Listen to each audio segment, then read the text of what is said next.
Yo.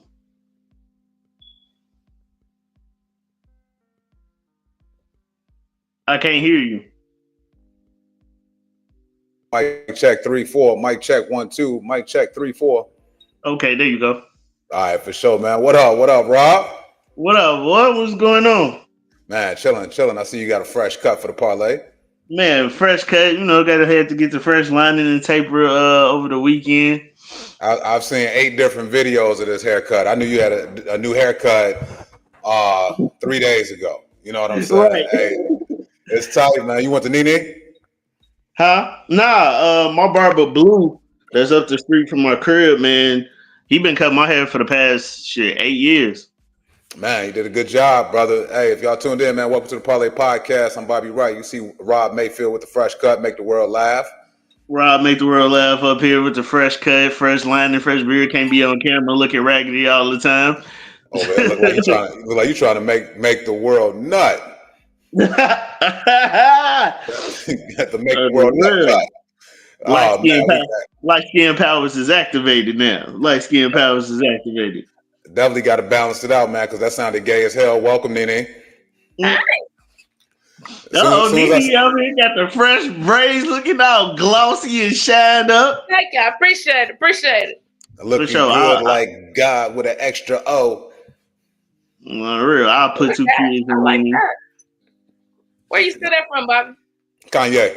Okay. Yeah, Kanye said it. I stole that from Kanye. Yeah. Hey, welcome to the Parlay Podcast. I'm Bobby Wright, man. NiNi that joined the. Hey, me and NiNi, we all got hoodies on. It's hoodie day. What's up? Hoodie day. We gonna rob somebody after we done. Man, I can't rob nobody, nigga. I got on a Thriller hoodie. They're gonna point me out. Yes, you will be found. Nigga had on a Thriller hoodie. Hey, we got a great show coming up today, man. Probably about 15 minutes. We got Teddy Biggums in the building today.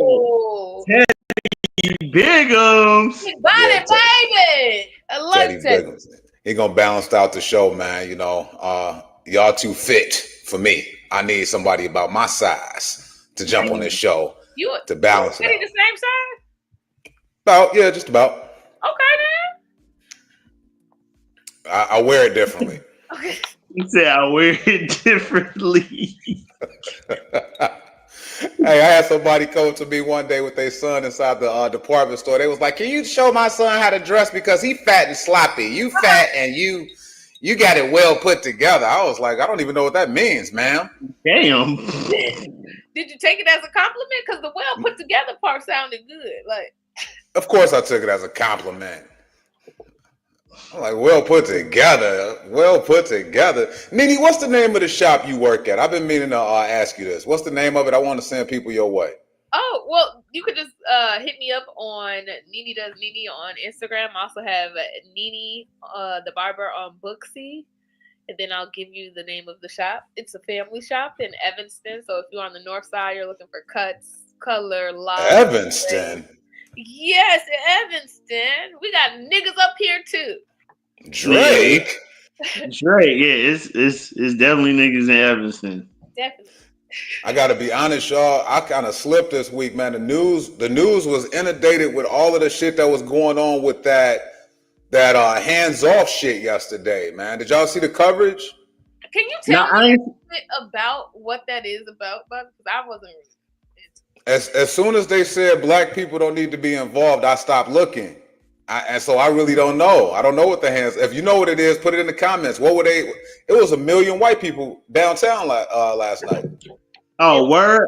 I didn't know what was the cause. All I heard was it was a national whatever. We finna protest and not participate in shit day. I guess so. I left it alone. I was at Walmart grocery shopping. Again, like Bobby said, when I saw it said black people, this not your stuff. I just didn't read no further. I was like, that's not our stuff.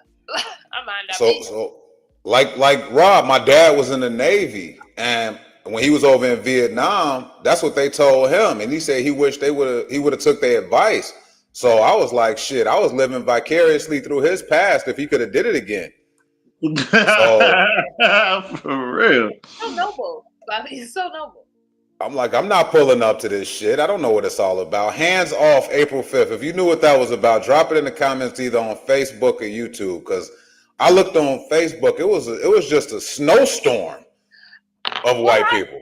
What I saw is like the Caucasians really felt empowered. They felt like this is our time to shine because they don't really get a lot of shit to like protest for. But this, whatever it was, because I don't know what the fuck it was for, but it was for something they cared passionately about. At least from 12 to 4, they cared passionately. Hey, that was the most appointed protest I ever seen in my life. They was done before sundown. I'm like, the niggas they would have had grills, party, okay.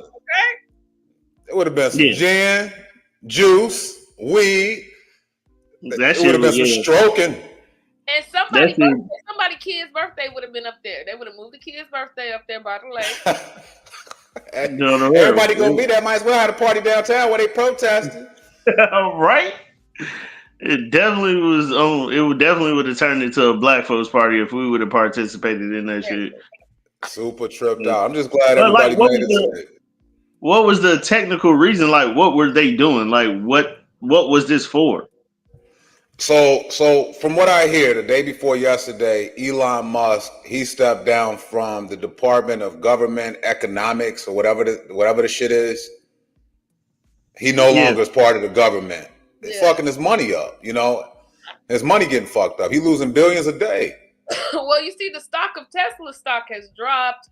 Everything has dropped with Elon, so. No, I seen Elon leave when they flipped that Tesla logo upside down. Did y'all see that shit?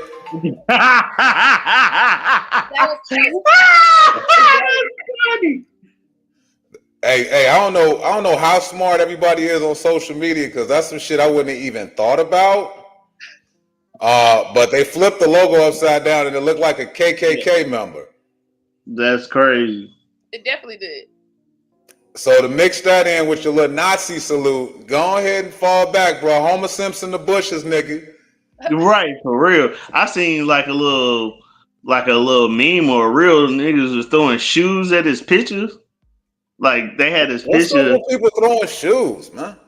It was like a little pitch. It was a poster of him like on like a little white cutout, and people were throwing their shoes at his picture. Bruh, it's something about shoes, man. Remember when George Bush had them dress shoes thrown at his ass overseas? Man, two of them. Two dress shoes. Yeah, they launched 2 of them. Yeah. He was like, I'm going to get your ass with one of these shoes. I don't even know how I react if somebody threw some dress shoes, they church shoes at me and shit. What you doing throwing your church shoes at me for, man? NiNi, I see you in the shop with your moms, man. Hey, I was looking at stories. NiNi was in the shop kicking it with her moms yesterday. Family business. This is my mother's shop. She's had that shop for 30 years. It has put me through college. It has put my siblings through college. It has created a great life for us. So it's like a legacy. Yeah, I get to work in the shop with my mom. I'm very honored. That's a beautiful thing. Yeah. That's super dope. Did you get a chance to see her story? Because NiNi moms ain't short-stopping, bro. I could believe it. Hello? No, I'm not even gonna be like that with my mama. Shit, I'm trying to get my mama some dick. So my mama is out here. She is 60. We gonna she's in her 60s, okay? And okay, she's live and kicking. She goes to my fitness class a few times a week, so you know that thing is still jumping. Okay, Kegels are ready. Kegels are ready.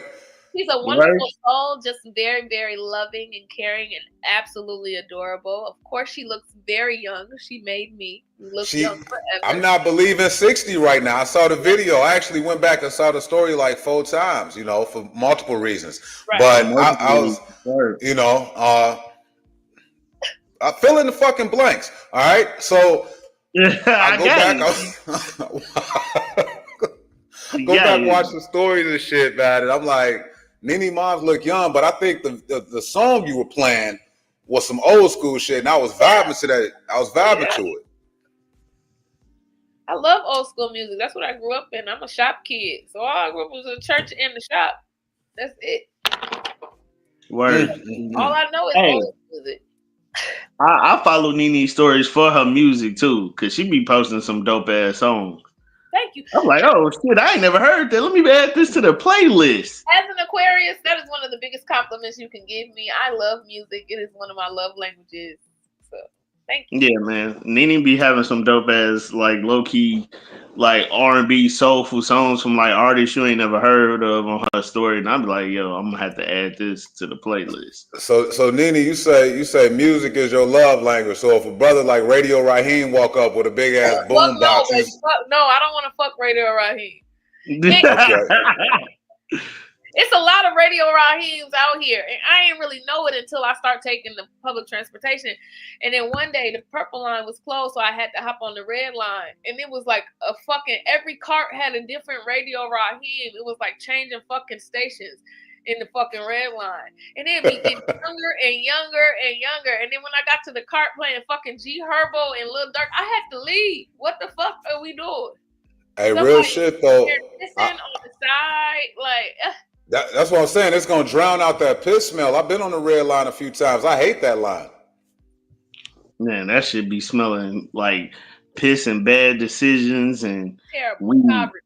It smells like poverty. It was one guy who had like piss cologne. He was just spraying it on himself. I was like, "What kind of cologne is that?" This piss, nigga. I was like, "Okay, I know it came like that." For men, is that for men? On the real, this the piss from Stony Island all the way through. Hey, I see y'all out there been working, man. Rob, you've been out there getting it, man. Rob, we got to push this, man. Me and you spoke the other day about a show that is it still popping, the open mic? Oh no. All right. So my shout out to Twine Cruz. So Twine Cruz is trying to push an open mic that's going to be every other Thursday at the Brigade Q's Lounge, 8404 South Kedzie. I went up there Thursday. It was more like a business meeting. I looked at the layout. So if you've never been to Q's Lounge, it's divided into two parts. They have just a strictly bar side, and then on the other side, it's the event side. Just Niche used to run her open mic there for like, what was it, like 2-3 years? Yeah, they selling coochie over there now. I heard. Oh, yeah. Place, baby. Nah, so so the event side, that's what people usually run their comedy shows and stuff. Like I said, Niche was running a very dope open mic there for a couple of years. The Kinky Bingo duo, they just did their Kinky Bingo show, which was damn near packed out in there. So Twan was like, man, everybody always go to the event side. Let's get something busting on the bar side, because he has something going on every day of the week except Thursday. Like, he be doing karaoke, game night stuff. So I'm just trying to help my brother put this open mic together. I'll be the host, and then I have y'all, my comedy family, come through and rock out, work on y'all material and have a good time. Hey, spit that address out one more time, bro. 8404 South Kedzie, Q's Lounge. And that's gonna be every Thursday, or you gonna try to do once a month? Every other Thursday. Every other Thursday. Okay. Every other Thursday, about 7-8 o'clock, cocktails and comedy. You probably said that shit already, bro. But hey, man, I've been going to a therapist, and my listening skills are getting better, but they're not there yet. Okay. Oh, it's all good. Every other Thursday. Gotcha. Yeah, I got a adult attention deficit too, so I zone out. So I feel you. No, man, I ain't got attention deficit. It's just a conversation in my head. Sometimes be a little bit better. I be talking to myself and shit, man. I'm fucked up in the game, bro. I ain't gonna lie to you. I feel you. That's like attention deficit. Like when somebody talking, you listening to whole other shit while they talking. I do that too. I done had the Ready to Die album playing in my head one time, and I was like, shit, I should be really listening right now, nigga. I was in court. But yeah, so we trying to make that pop. April 17th will be the first official night of Q's Lounge, cocktails and comedy. April 17th will be the first official night. We're gonna kick it off. We working on a flyer and shit right now, so we can push it. Hope everybody come through and show love to the room.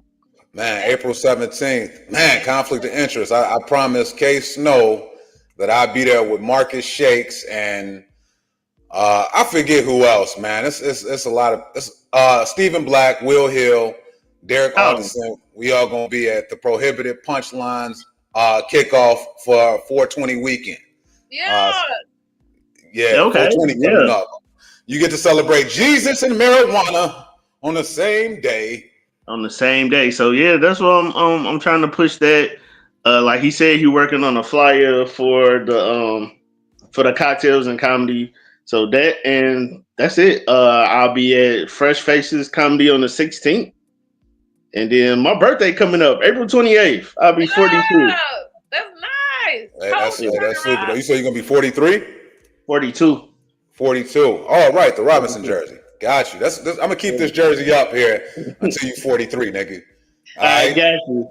42. Yeah, man, I'll be 42. I don't know what I'm doing for my birthday yet. I always come up with something at the last minute, like that week. I'll figure out something and throw something together. And it'd be dope because like people still show up even though I throw shit together at the last minute. Because invite me out, man. People enjoy you. You're a good guy. Yeah. I appreciate y'all, man. I appreciate the love. So like last year for my birthday, I just did shows. I did like 4 shows my birthday weekend because my birthday I think ended up being on like a Sunday or something like that. So I did 4 shows my comedy my birthday weekend. So that was dope. I opened for Ruben and Joliet. Then that night I came out to Linwood and did Stick Spot Tiffany's. When Stick was doing comedy at Tiffany's in Linwood, I did Marlon Hughes. Stick could do comedy everywhere, man. I seen this nigga doing comedy in the attic. Yeah, bro. He gonna get people out there though too. So man, I'm just excited. I'm blessed to be 42. So I'm that's more than enough for me. I'm tripping. I'm on your Facebook page right now, bro. So you and Ruben Ramirez, do y'all go to the same stylist and the same barber, fam? Nah. So when I did have my hair, so when I did have my hair 2 years ago, that was the running joke for me and Ruben that we was like Mexican brothers and stuff because we look so much alike. I'm over here tweaking, bro. I'm over here. You know, I got this other monitor up over here, so I'm like, what the hell?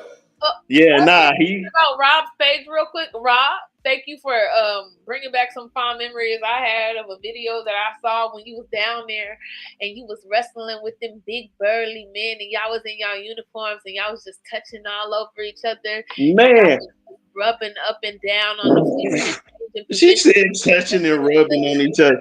Yo, that another couple in the other corner rubbing on each other. Y'all had clothes on, so it was real like beginning of foreplay. But I see the vision of where it was going, so I was getting excited. I like that type of shit, Rob. Show your freak side.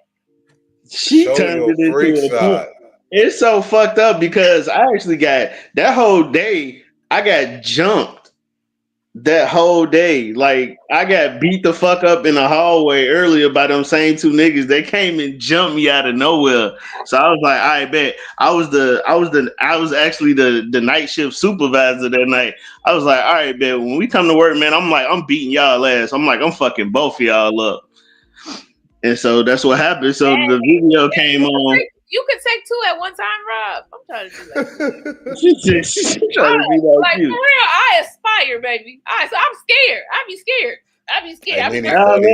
It started off playing, but the other motherfucker, like on the ship, it's a hard ass, like the doors you go through, they like big ass metal hatches.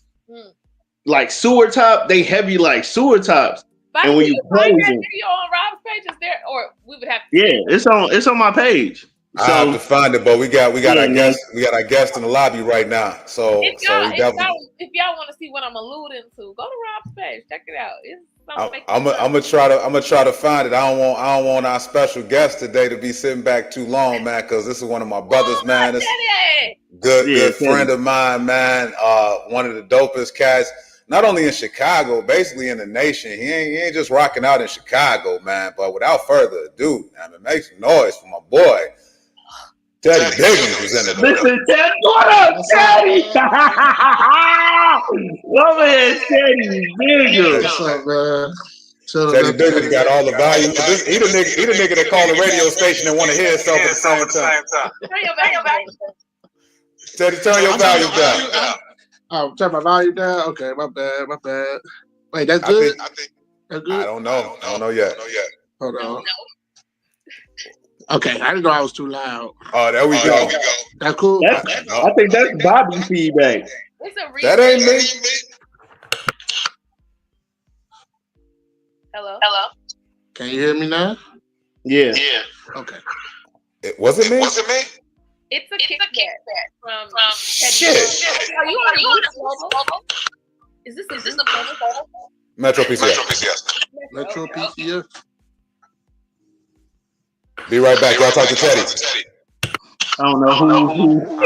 I was know trying who said that. to figure out how to share it because people was trying to watch it live, and I'm like, I just told them the name of the podcast and what to type in. Oh no, you can share this link. I can share the link. Yeah. Okay. Yeah, you can share the link. See, I didn't know that. I could have. What link that Bobby sent us we can share? Yeah. No, not that link. Oh, I don't have it. Okay. Don't share. But I'm still gonna post it so I can share it to everybody to watch again. All right, I think that's good. We could just post. I'll just send it to everybody when y'all post it. Word. Hey, I'm still having some audio issues. I see. I don't know who it is. I don't know if it's Teddy. I don't know if it's you. Teddy out and bring Teddy back in. Okay.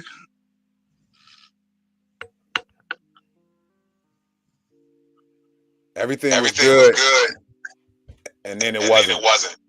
Take Teddy out and bring Teddy back in. No. Hello. Yeah, Mic welcome check. to the Trial and Error Podcast, baby. We out here. It was Teddy. It was Teddy got his. Teddy got had his me over here. I got my hooked up. Fisher Price, my first microphone and shit. It's Teddy's.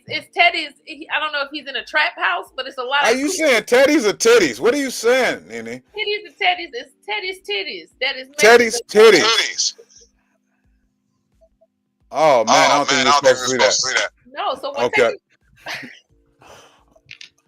It's Teddy's mic, and it's probably because it's too loud, and he has his phone next to something else. Hold on, Teddy, you might be watching the live while you on the live. So Yeah. is that the case? Just nod. I can see you backstage. Nod if that's the case. It's giving reverb. So turn down the live video that you're watching, and then mute one of them. Yeah. we're gonna bring you back on. Mic check 1 2. All right, it's definitely Teddy. This feel like when Rob Smoke Detector was going off. You had me over here fucked up. For real. I fixed it. over. All right, Teddy. You good? Teddy, you good? He muted right now. Let's see if he's good or not. Let's see what's going on. I don't know Mic check 1 2. Yes. But Teddy can. Okay, so when we speak to Teddy, you need to mute Teddy. But when Teddy speaks to us, you need to unmute Teddy. If that's how we gonna play it. Man, I want to be able to have freelance conversation with my homie right here. Teddy Biggums then put on his Teddy Biggums shirt, and I don't know what font that is. He got his face on his shirt. And I love this Huckleberry Finn hat, Teddy. You look like you fucking eat raccoon, baby. I love it. That's what's up. Boy, Hold on, let me unmute Teddy so he can laugh. Hold on. Let's see. I'm sorry. I don't know what the hell is going on. Like, I don't even know. Yeah, I'm on my phone. I don't have a laptop or computer. Is that probably it? That's probably it. Are you using a microphone? Is there a microphone? No, I'm using my phone. Did you pay the bill? Y'all playing, bro. hey, while we try to figure out the technical difficulties, man, I do got some footage from my boy. Teddy, hey, I'm about to play a clip real quick because we about to make this shit work, man. Matter of fact, do me a favor, Teddy. Come out all the way out and come right back in, man. Just exit all the way out and come right back in. That's what it is. Black people we like to turn something off and turn it on. to fix it. That's what we're gonna have to do, man. You know, I used to do troubleshooting for Xfinity for Comcast, and Your whole job is telling people to turn it off and turn it back on. That's it. That's what I do. But I got a clip I want Teddy to discuss, man. If Teddy Biggums is our guest today on the Parlay Podcast, and he's done a lot of stuff. He's worked with Corey Bill, Mojo Brooks, B. Cole, and he was in a movie. Y'all know Teddy was in a movie? I know Teddy was on a TV show. He was on a series that was on Amazon. Really? Yeah. Prime Video? Yeah, I didn't see the movie he was in, but I saw the TV show. Yeah, Teddy was in a movie directed and written by a guy named Dorian Johnson, and it came out in 2018. I actually went to the premiere to see it. Teddy did such a great job, and he stole the movie with one scene, and I can't wait till he come on so we can talk about this shit, man, because the scene man, Teddy can act. Teddy can actually act, man, because when I saw him on the TV series, I'm like, oh, shit, Teddy got skills. Teddy is very talented. He's super funny. He got skills. I can't remember when he come back on. Is it better? Mike, I don't. Yeah, that's better. That's better. Oh yeah, we in there. We in there. Okay. Because I was about to get worried. I'm like, look, okay, I know I done did a lot of interviews like this. What the hell? No, you know, sometimes. Turn it on. That's it. True. So Teddy, I was just telling them about the movie you did with Dorian Johnson, man. Disconnected, really good movie, good independent film. Coffee Black, Roddy Revels, Boom Too Funny was in there. He did a great job. What was it like on that set, bro?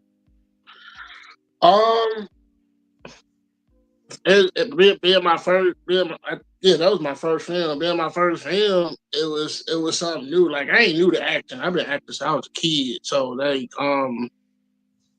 stage plays, and my mama used to take us to, the auditions and stuff for different films that was coming out. And you was in a Moonoi commercial. I remember that shit.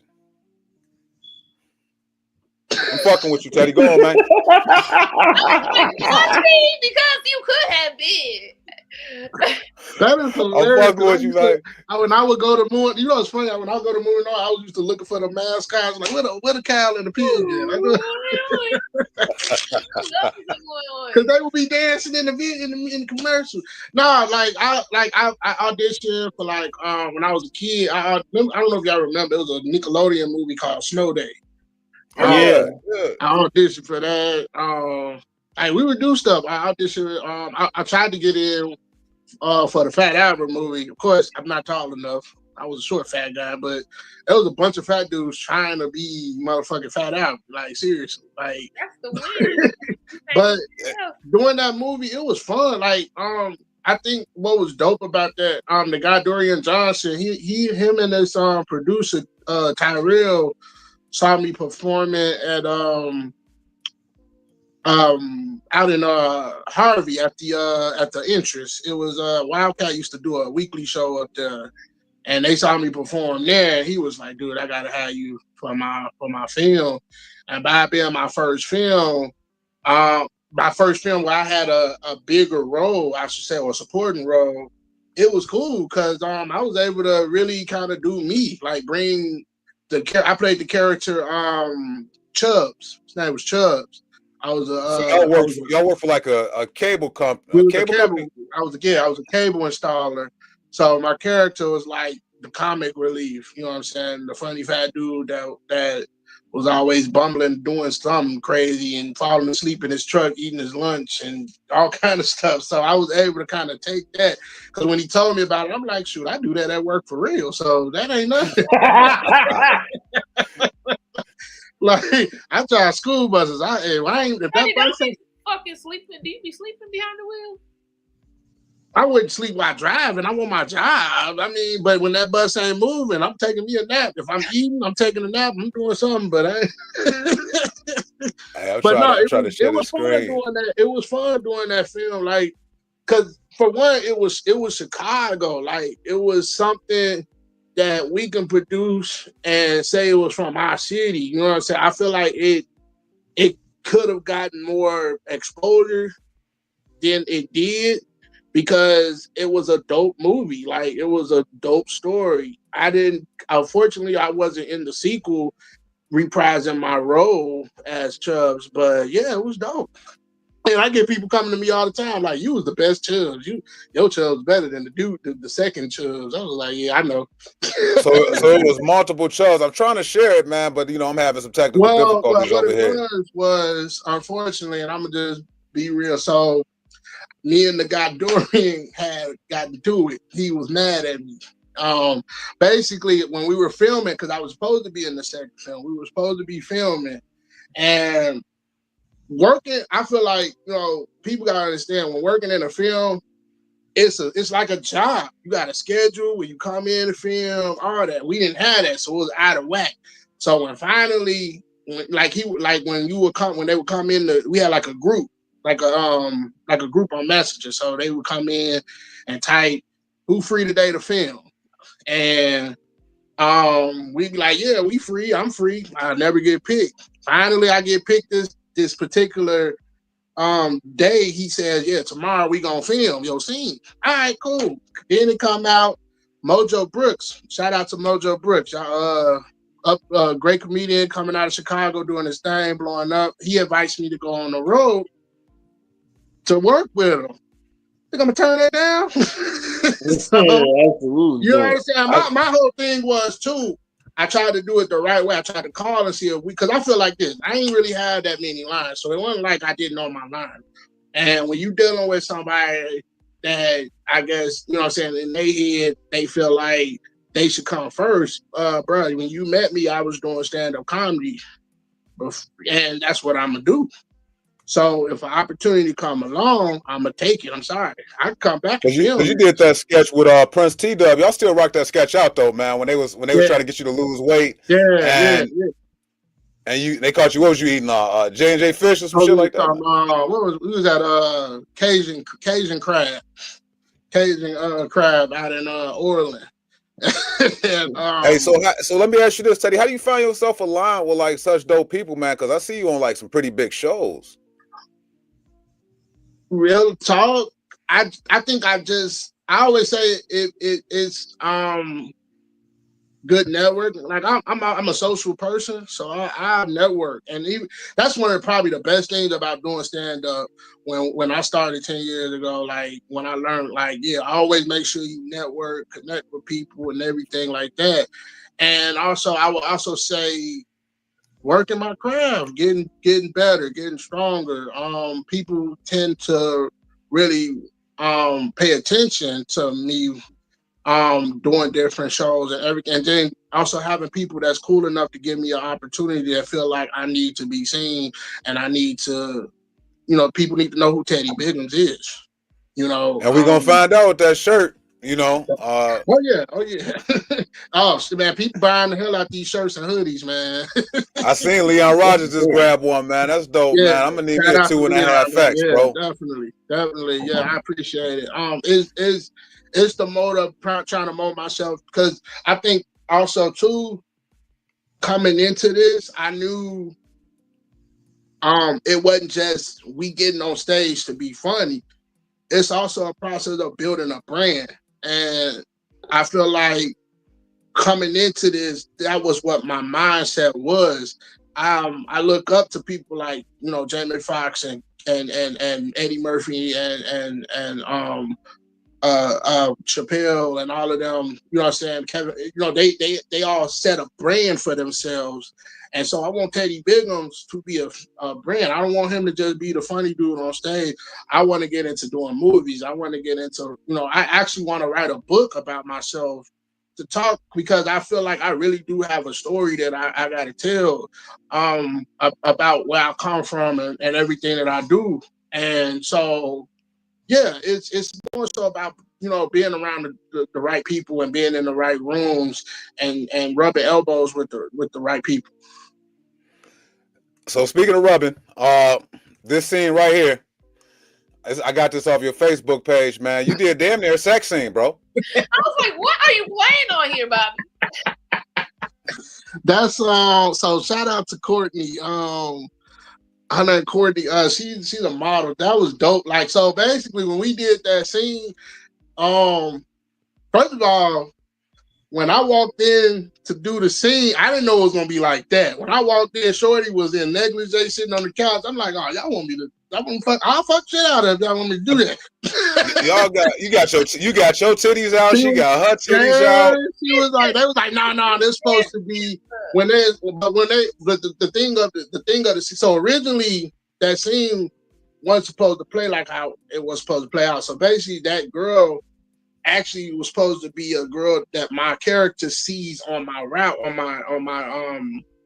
my cable installing route. So I got a crush on her, but they rewrote it to make it like basically I had a dream about her. Like you were daydreaming. Like I was daydreaming. I'm eating my lunch, I fall asleep, and that's what the dream is about, her. And it was crazy. It was crazy dope. But I'm the type of person, you know what I'm saying? If you gonna remember me, you gonna remember me, and I'm gonna make sure you remember me. So the whole thing about it was to push the envelope. I'm like, we gonna do this. I'm gonna need some Popeyes chicken, a biscuit, some honey, some hot sauce, my cable outfit. Oh, you picked the food for that scene? Hey, look, if y'all haven't seen Disconnected. Water in. Craft services said, fuck that. Well, because I feel like when you think of like when I call it the comedy IQ, it's basically knowing what to put in to make that's gonna be funny and memorable. And then when you see me falling asleep, that's what I'm eating. Popeyes. Oh, true. I'm not You're bringing right. the Popeyes in the dream with me while I'm asleep, and I got my like. It's funny to me because when I see it, it's like, damn, my big ass wouldn't even let the food go even in my sleep, and it's in my dreams, even with the girl. The fact that Teddy had the Popeyes in the dream was hilarious. I had such a great time at that premiere, bro. I really did, man. Like I got her in one arm and my food in the other, and I feel like this. I told my mom and my grandmother, because I'm like, y'all gonna have to get used to this, because if I'm gonna start doing movies where it might be a little risque or something, y'all, if you come see it or you ain't gotta see it. My grandma was like, I do not need to see my grandson. So when they saw it, what they say, man, because I'm sure they saw it to support. My mom thought it was hilarious. At the end of the day, she know what it is, because my mom's an actor too, and she thought it was real dope. Like, they're proud of me. They're proud of the fact that I'm going for what I want and doing what I love. Like, you know, comedy was always just something that I enjoy watching because I love to laugh. I love silly things and silly people like myself. And I never thought I could do it myself, but I think sometimes you a lot of times we go through things whether it's not just good but bad. And I feel like a lot of times in those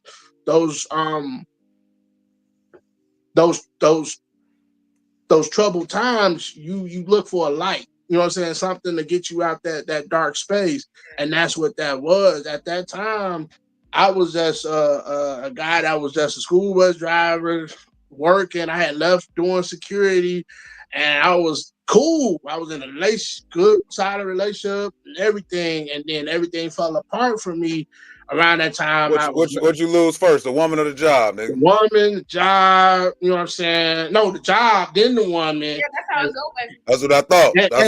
And then at the time, I you know what I'm saying, pretty much, you know, a young dude that's on his own, had to lose his crib. Like, this was my first crib. So it was a shock for me because I'm like, I ain't never ever had to deal with this. So it brought me in a depression state.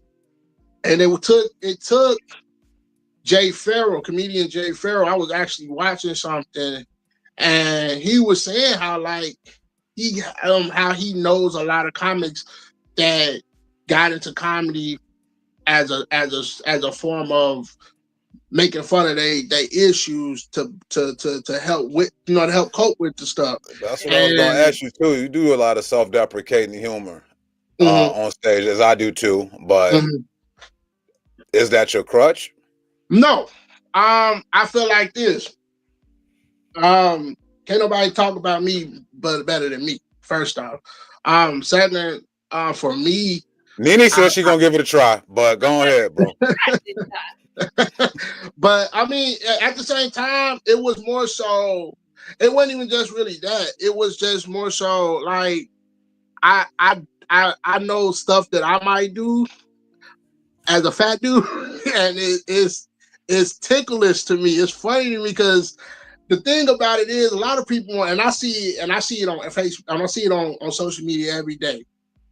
People would call you a fat ass, call you all kind of fat motherfuckers and all kind of shit. But I see motherfuckers of all shapes and sizes on social media eating large amounts of food every day. So for me, it'd be like, how dare you? So, but you got so much depth, bro. You got way more depth. I was just asking to be asking because I know that we both kind of like do self deprecation. That's what. But see, that's the thing. That's why I don't just talk about just being. If anything, I talk about everything, but incorporate being a big guy with. That's why I talk about dating, because that's something that I on and off currently do. And as a big dude, it's the funniest shit in the world because when I meet somebody, you know what I'm saying? Like when I used to get hooked up, when somebody would try to hook me up, they would literally, like, she would always say, "Yeah, I got a friend and he cool as hell. I think you would like him. He a fat dude though." Get the fuck out of here, bitch. But you gotta say that, Teddy. You know what I'm saying? Like that ain't. I'm sure she gonna see all of this mass of flesh when she sees it. You don't know if she want to bring her strap that night. She can titty fuck you too. Then, like you gotta. I mean, I ain't never been into that shit, but I guess you ain't never been titty fucked. No, I just had them suck. How big was that mouth? I ain't gonna lie. First time a big dude, you get your titty sucked, it's a shocker, but it's at the same time you kind of like. So when she sucks up, is it like one hand or is it two hands? You are a freak. Probably one hand. I'm gonna tell you right now. When you lost in the sensation of the feeling of it, then you don't give a fuck what she uses. You just like, look, as long as you don't. So when she's doing your titties, are you laying back or is she like coming from up under to get? Hey Teddy, Hey, look, Teddy. Let me preface some shit real quick. She's asking you this because she really wants to know, bro. You're on the show this week because she beckoned you. All right. Last week she said she looking for somebody with some nice size, and it can't be me. You know what I'm saying? So I'm like, let me get these titties on here for NiNi. Thank you, because I was like, this is serendipitous. Because hey, you know what? I put it like this: ain't there really necessarily no way to do it? It's just, man, however you do it. Like how I please a woman, I'm a pleaser. So however I please her. You can lay down. Right, Teddy, you better be the stereotypical. Stand up, suck it. Eat pussy the best because they likes to eat. So yeah. I put it like this. I always say this: any girl that I've ever dated in a serious relationship and been with them, they will tell you it's not a part of their body I probably ain't had in my mouth. Okay. You talking about elbows? You like a little elbow meat? Man, look, I lick a neck, suck an earlobe. That roll with a neck bone, man. Throw a little garlic powder. Throw some garlic powder on that, man. I ain't trying to, you don't know who allergic to certain things. I ain't trying to bring condoms too much, but certain safe condoms. I ain't trying to burn the female or bring a seasoning in there. Man, look. I heard that Freudian slip, nigga. That nigga said semen. Did you hear that shit? I heard semen. None of that semen in there. Hey, let me play a clip real quick, man, because you had the opportunity to work with one of the Chicago brothers, man, that's doing big things, man, with the Chicago Bears. You mentioned them earlier. Let me play this quick little piece real quick. Something you did, man. Here it is. Funny as hell. That shit was funny. Oh yeah, I remember this. Yeah. Oh, this is the crab boil. Mm-hmm. You're making me hungry, Teddy. Oh, that's them behind you. Yeah. Hey, Teddy, man, we're waiting on you, man. Where you at? I'm not feeling good right now, bro. You ain't feeling good. No, I got like strep throat or some shit.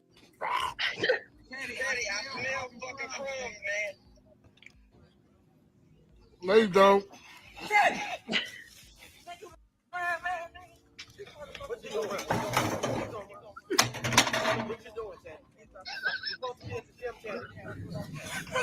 He doesn't take out for a run.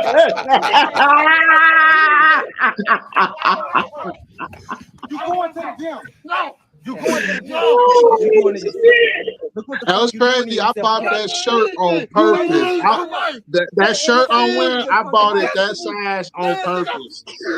What size is it? Teddy. I don't even remember. I knew it wasn't fit my eyes. You want to get a fucking BBL.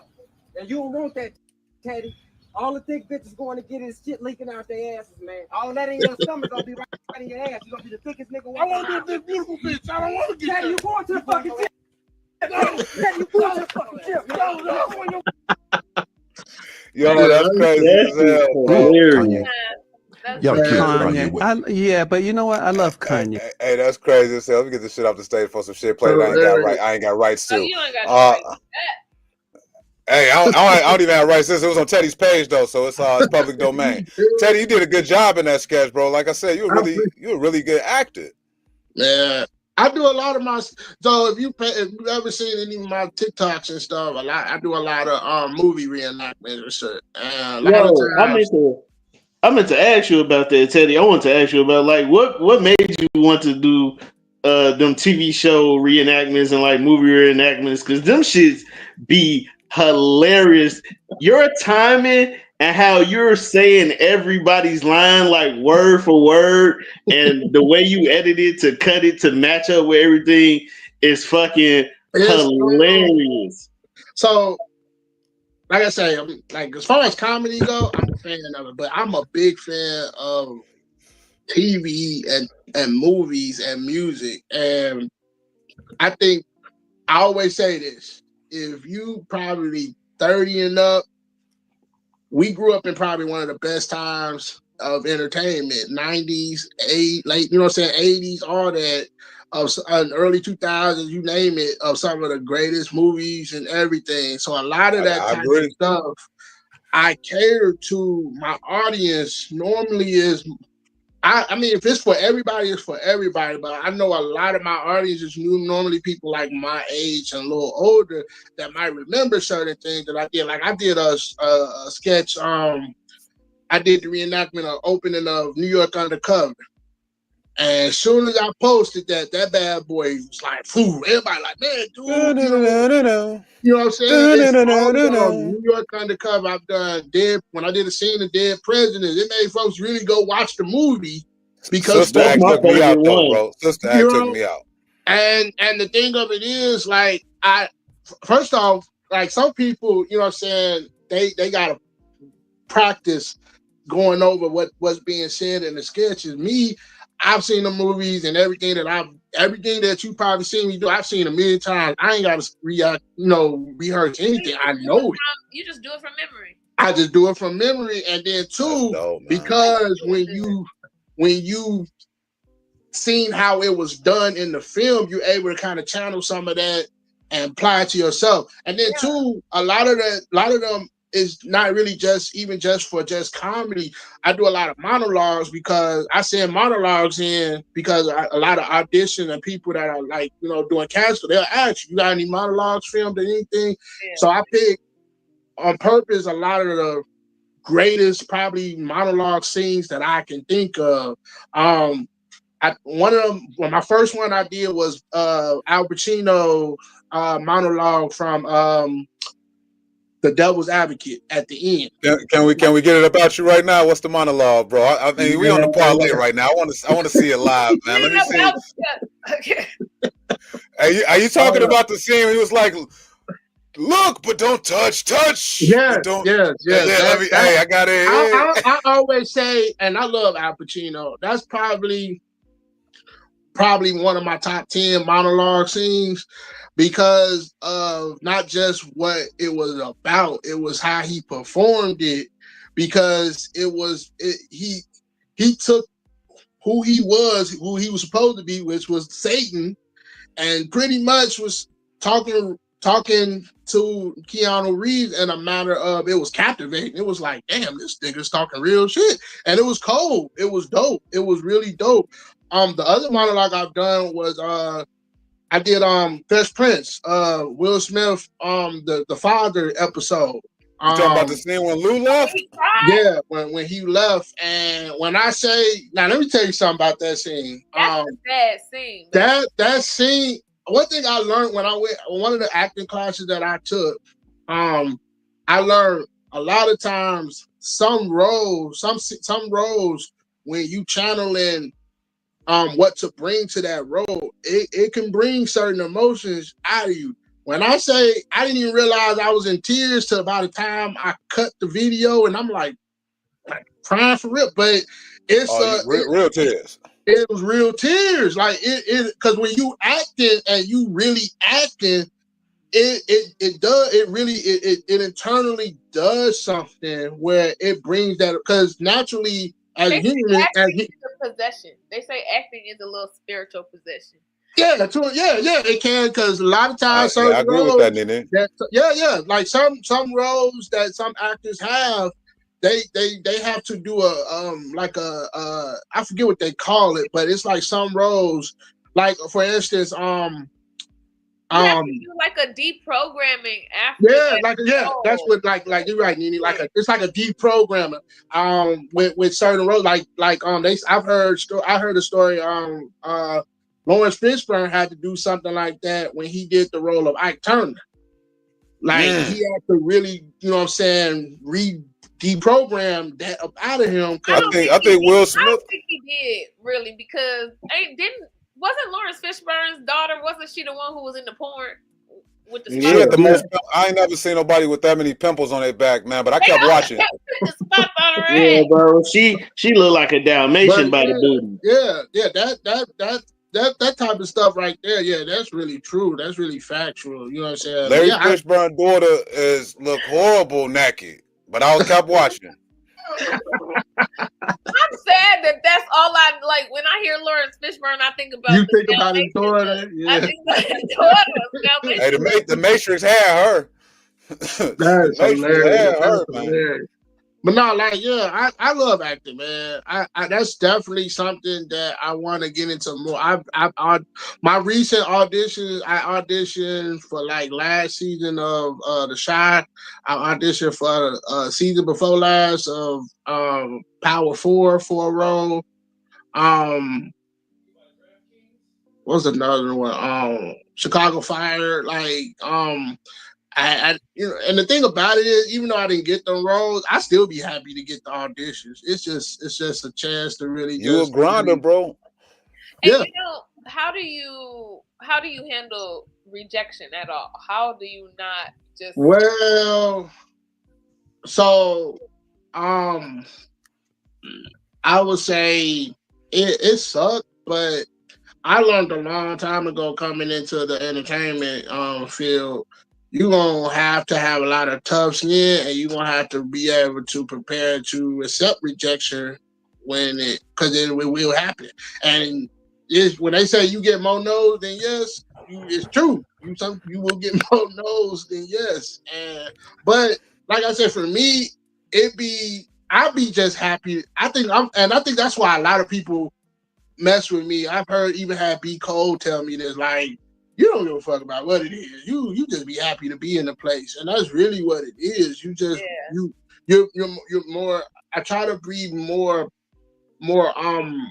optimistic and just thankful and grateful that I even got selected and chose to even do it, because one thing I always say, God, man, if it's for me, it's your will, you got it, it's for me. You know what I'm saying? At the end of the day, they say what's for you is for you. So I know whatever role, whatever is out there for me, I'll get it.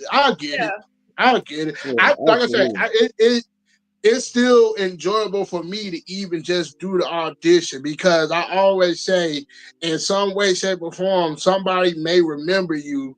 And I've done auditions where some people have remembered, like, I remember you auditioned for another role, and it be like that. So if I could leave an imprint in your head with something, then I did my job. You know, I enjoy watching you succeed, Teddy. One of the things that I seen Teddy do was a clean show. Remember the church show that you and I was at, and I got to watch you perform. I performed, but I watched you perform. Yeah, that was what you did such a great job. What's the biggest difference, man? Like, how difficult is it to turn that gear off that you can cuss and you start to have to get a little churchy? For me, so I think the stigma of performing, especially doing clean shows at a church, because I told another comic that because they was like, I don't even go to church like that. The stigma being, you gotta talk about just church at a church show, which is a clean show, and it's like, nah, you don't have to. You just got to be clean and appropriate. And even then, I hear people cuss at clean shows all the fucking time. Yeah, but for me, I think I look at it like this: if I could have a honest, if I could have a conversation and not swear, it's the same thing. And but it's crazy because. But does it diminish the funny at all? Like, I know when you don't have to think about that, you could be loose. Oh no, because I think funny is funny. If it's funny, you're gonna laugh. So if it's clean, you're gonna laugh. If it's dirty, you're gonna laugh. If it's hilarious, you're gonna laugh. Period. I don't think it matters if it's cussing or not. I think sometimes profanity is used as a crutch to be funny, because you'll get somebody be like fuck, fuckity, fuck, and you be like, bruh, hey, no content, just a whole bunch of cuss words. Joke like this, you just said fuck a million times. But I mean, I think with the swearing, it's there that we can use, but it's to get a point across. It's like a comma in a in a sentence. It adds the effect to whatever it is you're talking about. But do I need it to be funny? Nope. I could be funny without it. And the thing also to be more creative. Do you find yourself having to be more creative for clean shows? I would say it's equally creative. It's equally creative because I could be equally creative in it just as I can with a raw show. Like I say, humor is whatever a person finds hilarious. It's just I think also too, clean shows are more fun too. They are very fun because I get all ages enjoying the show. It's more fun because you're getting paid a little bit more. I know what it is, Teddy. Hey. Well, I mean, I ain't gonna flex. It really is more money and clean. Like, I mean, hell, Jerry Seinfeld, the richest comedian in the world, he don't cuss either. So it's like, yeah, it is money in there. But I think for me, I always say, in my opinion, I think too, as a comic that knows how to equally do clean and blue light comedy, I think it's a flex to be able to say I can do clean. That's why when people be like, "Can you do clean, Teddy?" Hell yeah, I can do clean. Yeah. That's how you say it. You say, "Hell yeah, I can do clean." I can do clean. And when I do it, they be blown away. Like I think for me, I get like I said, I get a joy out of doing clean shows. It be fun. It really do, because I think too, because I get a lot of people tell me like, I would love to come to a show, but I don't like to be around a lot of swearing. Oh, okay. Well, I'll bring it to you wherever you at. Right, right. You ain't gotta come where I'm at.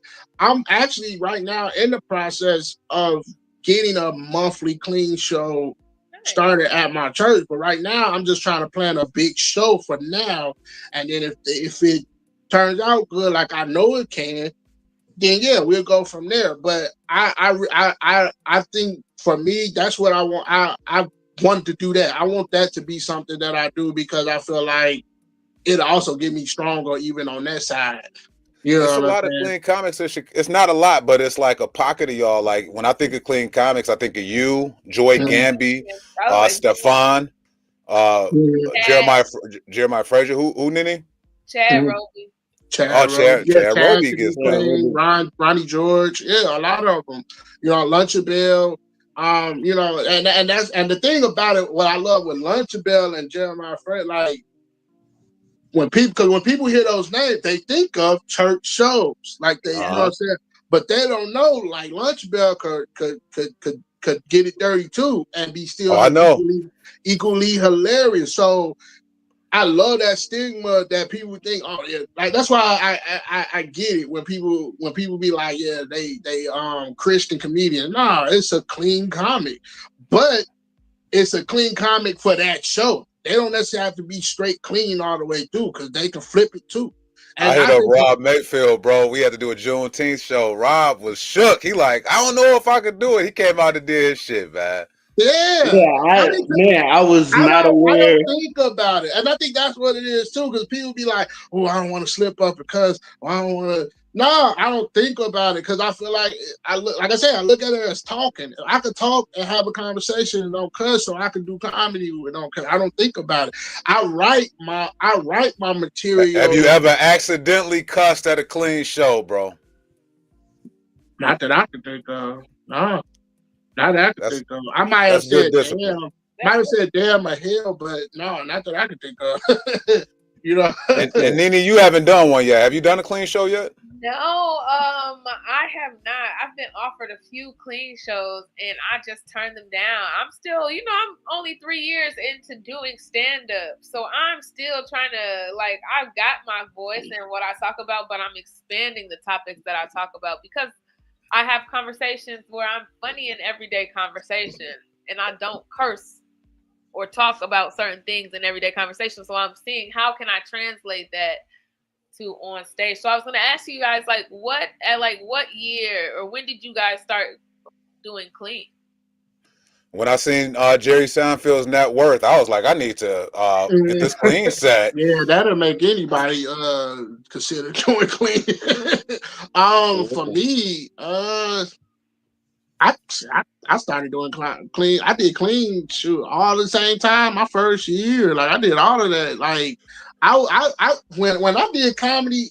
When I started doing comedy, I think I jumped head first. I threw all caution to the wind and I jumped right in. And I when I hit the ground running, I never stopped. Yeah. You got a universal appeal too, man. I done seen you rock out white audiences, Mexican, black, fat, skinny, old, young. It's because like I say, it's and that's the thing. I was having this conversation with Judge Niche. It's crazy how some comics they get intimidated, especially black comics, they get intimidated performing with the predominantly white audiences because they feel like. Why do you think that is though? Why do you think black comics? Because I've heard some guys be like, man, I don't know if they're gonna get my jokes, and they might do hood nigga shit, and it'd be like. Well, that's why you gotta be more universal. I mean, funny is funny. They may not, but I'm like, it don't mean it's not funny. It's probably they don't get it because they can't relate to it. That's why you gotta make it relatable or make it where they can understand it and it still be hilarious. You know what I'm saying? And also, everybody the whole Jones and you can't be fucking. Talking about the audience all the time with your stupid ass, with your head, go ahead, blah blah blah. Everybody don't understand that. What that sounds and that's why everybody think comedians roasted at the end. When you do that, a fucking joke. Yeah, I agree with that. Yeah, you can't pull it out your back. I think for me too, inspiration of being like you said, Bobby, universal. People like Eddie Murphy, Tracy Morgan, Kevin Hart, a lot of them, those guys that was able to cross over to everybody and be more appealing to everybody. I take that as inspiration for myself because that's what you want. You want to be universal, so everybody I love the urban set, but I want to do the improvs and the Live Factories and the Zanies and all of them. I have conversations with my boy Marcus Shark, and one of the things I always tell him, I was like, I am not an $11 nigga. No. And that just means that black people make up 11% of the population, and if you only focus on that 11%, then you're an $11 nigga. Exactly, and that's I want the whole shebang. I want the whole shebang. And the thing about it is performing in a lot of those. That's why me personally, I prefer comedy club versus bars. Absolutely. I prefer theaters versus bars. Yeah, Because of the etiquette that you gotta have in there, and none of the interruptions or anything you got. That's why I get. Nee said it on M Dub's podcast. She was like, "Man, it's nice to be able to do performances and not have the game on in the background and all this other stuff going on." That's because that affects the performances, even with folks talking. That's why even when at a comedy club, when people just sitting there talking, I'd be like, "Bruh, shut the fuck up." Hey, you know, I did a show. Just Jeff was hosting an open mic in Midlothian at E77, and there was a lady sitting at the slot machine. And I said, I know I'm funny tonight if she turn around. And that was my challenge for the whole night. Yeah. Well, you shouldn't have challenges like that. Like, you shouldn't. Yeah. It takes away from the experience of what you're doing. You know what I'm saying? Because I feel like if I'm giving a commanding performance, I want everybody to pay attention. But you got some folks and you know that running joke a lot of comics say where they be like, "It's your first time out in public," like, because it really be like, you must ain't never been nowhere before because you obviously don't know how to act. It's a whole show going on, and you having a damn conversation in the middle of the damn show. Like, if I ain't funny, then just don't laugh, but shut the fuck up still. Like, man, hey, bro. But you know what? Sometimes people don't even know it's a comedy show in there. I was just telling Rob, they don't. Because Rob will be hosting Q's, man. Make sure you stop through Q's. Rob will be hosting that every other Thursday, bro. Yeah. I'm a definitely come through. But I'm in there. I'm in a comedy show one time, man, and they ended up throwing a drink at somebody. It's not enough security in that shit. Yeah. And I want to talk about something real quick, Master Parlay, and what I found out on the Parlay Podcast is NiNi loves story time about shit that goes on in comedy. I do. So Teddy was about to whoop my ass one time, man. Me and Teddy had a 24-hour beef. It wasn't even 24 hours. What was it? 3 hours, man, over I thought you stole a joke. Yeah, man, I forgot about that. That was damn, yeah. Like, I don't even remember where the hell I was at. Hey, all I know is that Bob Sumner was here. This is a true story, NiNi. Pay attention. Who's Bob Sumner? Bob Sumner is the creative consultant. He used to get the talent for Def Comedy Jam. Yeah. So he came to Chicago to basically try to figure out who the next big shit is. And Teddy was able to get on stage the day before me. And I was like, man, I wonder what material he did. So me and Teddy got a similar joke about restaurants, right? And I was like, man, Teddy doing that joke. So I called Teddy ass up. And I was like, Teddy, why you stealing my jokes, man? And he was like, what? And I was like, man, we gonna deal with this shit. Next thing I know, I hop on Facebook. Teddy ass is on Facebook Live going in about my ass, man. I kid you. That's how long ago, because I don't even remember. That's why I said I don't even remember going Facebook. I remember, I think, was it L. Williams? Was it L. Williams or Big Shug? It was somebody that called me and was like, man, y'all need to stop that shit, bro. You know what I'm saying? I can't remember because it sounded like Big Shug mediated it, and then next thing you know, everybody was roasting us because we two big niggas, right? So they're like, man, y'all big motherfuckers. He was like, man, y'all shouldn't be fighting over that shit. And at the end of the day, like, I'm type, like, I'm the type of person. I know some people be like, it's impossible, but I really do be liking when it's all love all around. So, you know what I'm saying? When you feel like your integrity getting challenged, you like, hold on, I ain't one of these niggas. No, and you know what? I apologize to Teddy after that. That's what people should do, man. Like, it wasn't. I'm sorry. Hey, Emerald Green. I love big shout out to Emerald Green, man. Make sure y'all follow that man. What up, Emerald? We mentioned 420 earlier. Emerald got a show coming up on April 20th that y'all got to go check out. I don't know everybody that's on the show, but I know for a fact Marlon Mitchell going to be on there, and Marlon Mitchell was guaranteed. I feel so with Emerald because I smoke green, and I've even supported your green business, and I'm like, damn, they can't get on the 420 show. Like, I like cannabis too. Like, Go live, Teddy, and talk about all that shit, man. You I know, do. I love weed so much, I eat it. That's why when they had edibles, I'm like, shit, I'm gonna eat this shit too. Like, eat this. Then they had, then they came out because Emerald got these drinks, man. Them shits is fire. But yeah, Emerald, get you high. Emerald. And I think I stay away from them because I'll drink it up just in one sitting, and not, they'd be like, "No, don't do that." Look, it tastes good. Fuck it, I'll deal with the consequences later.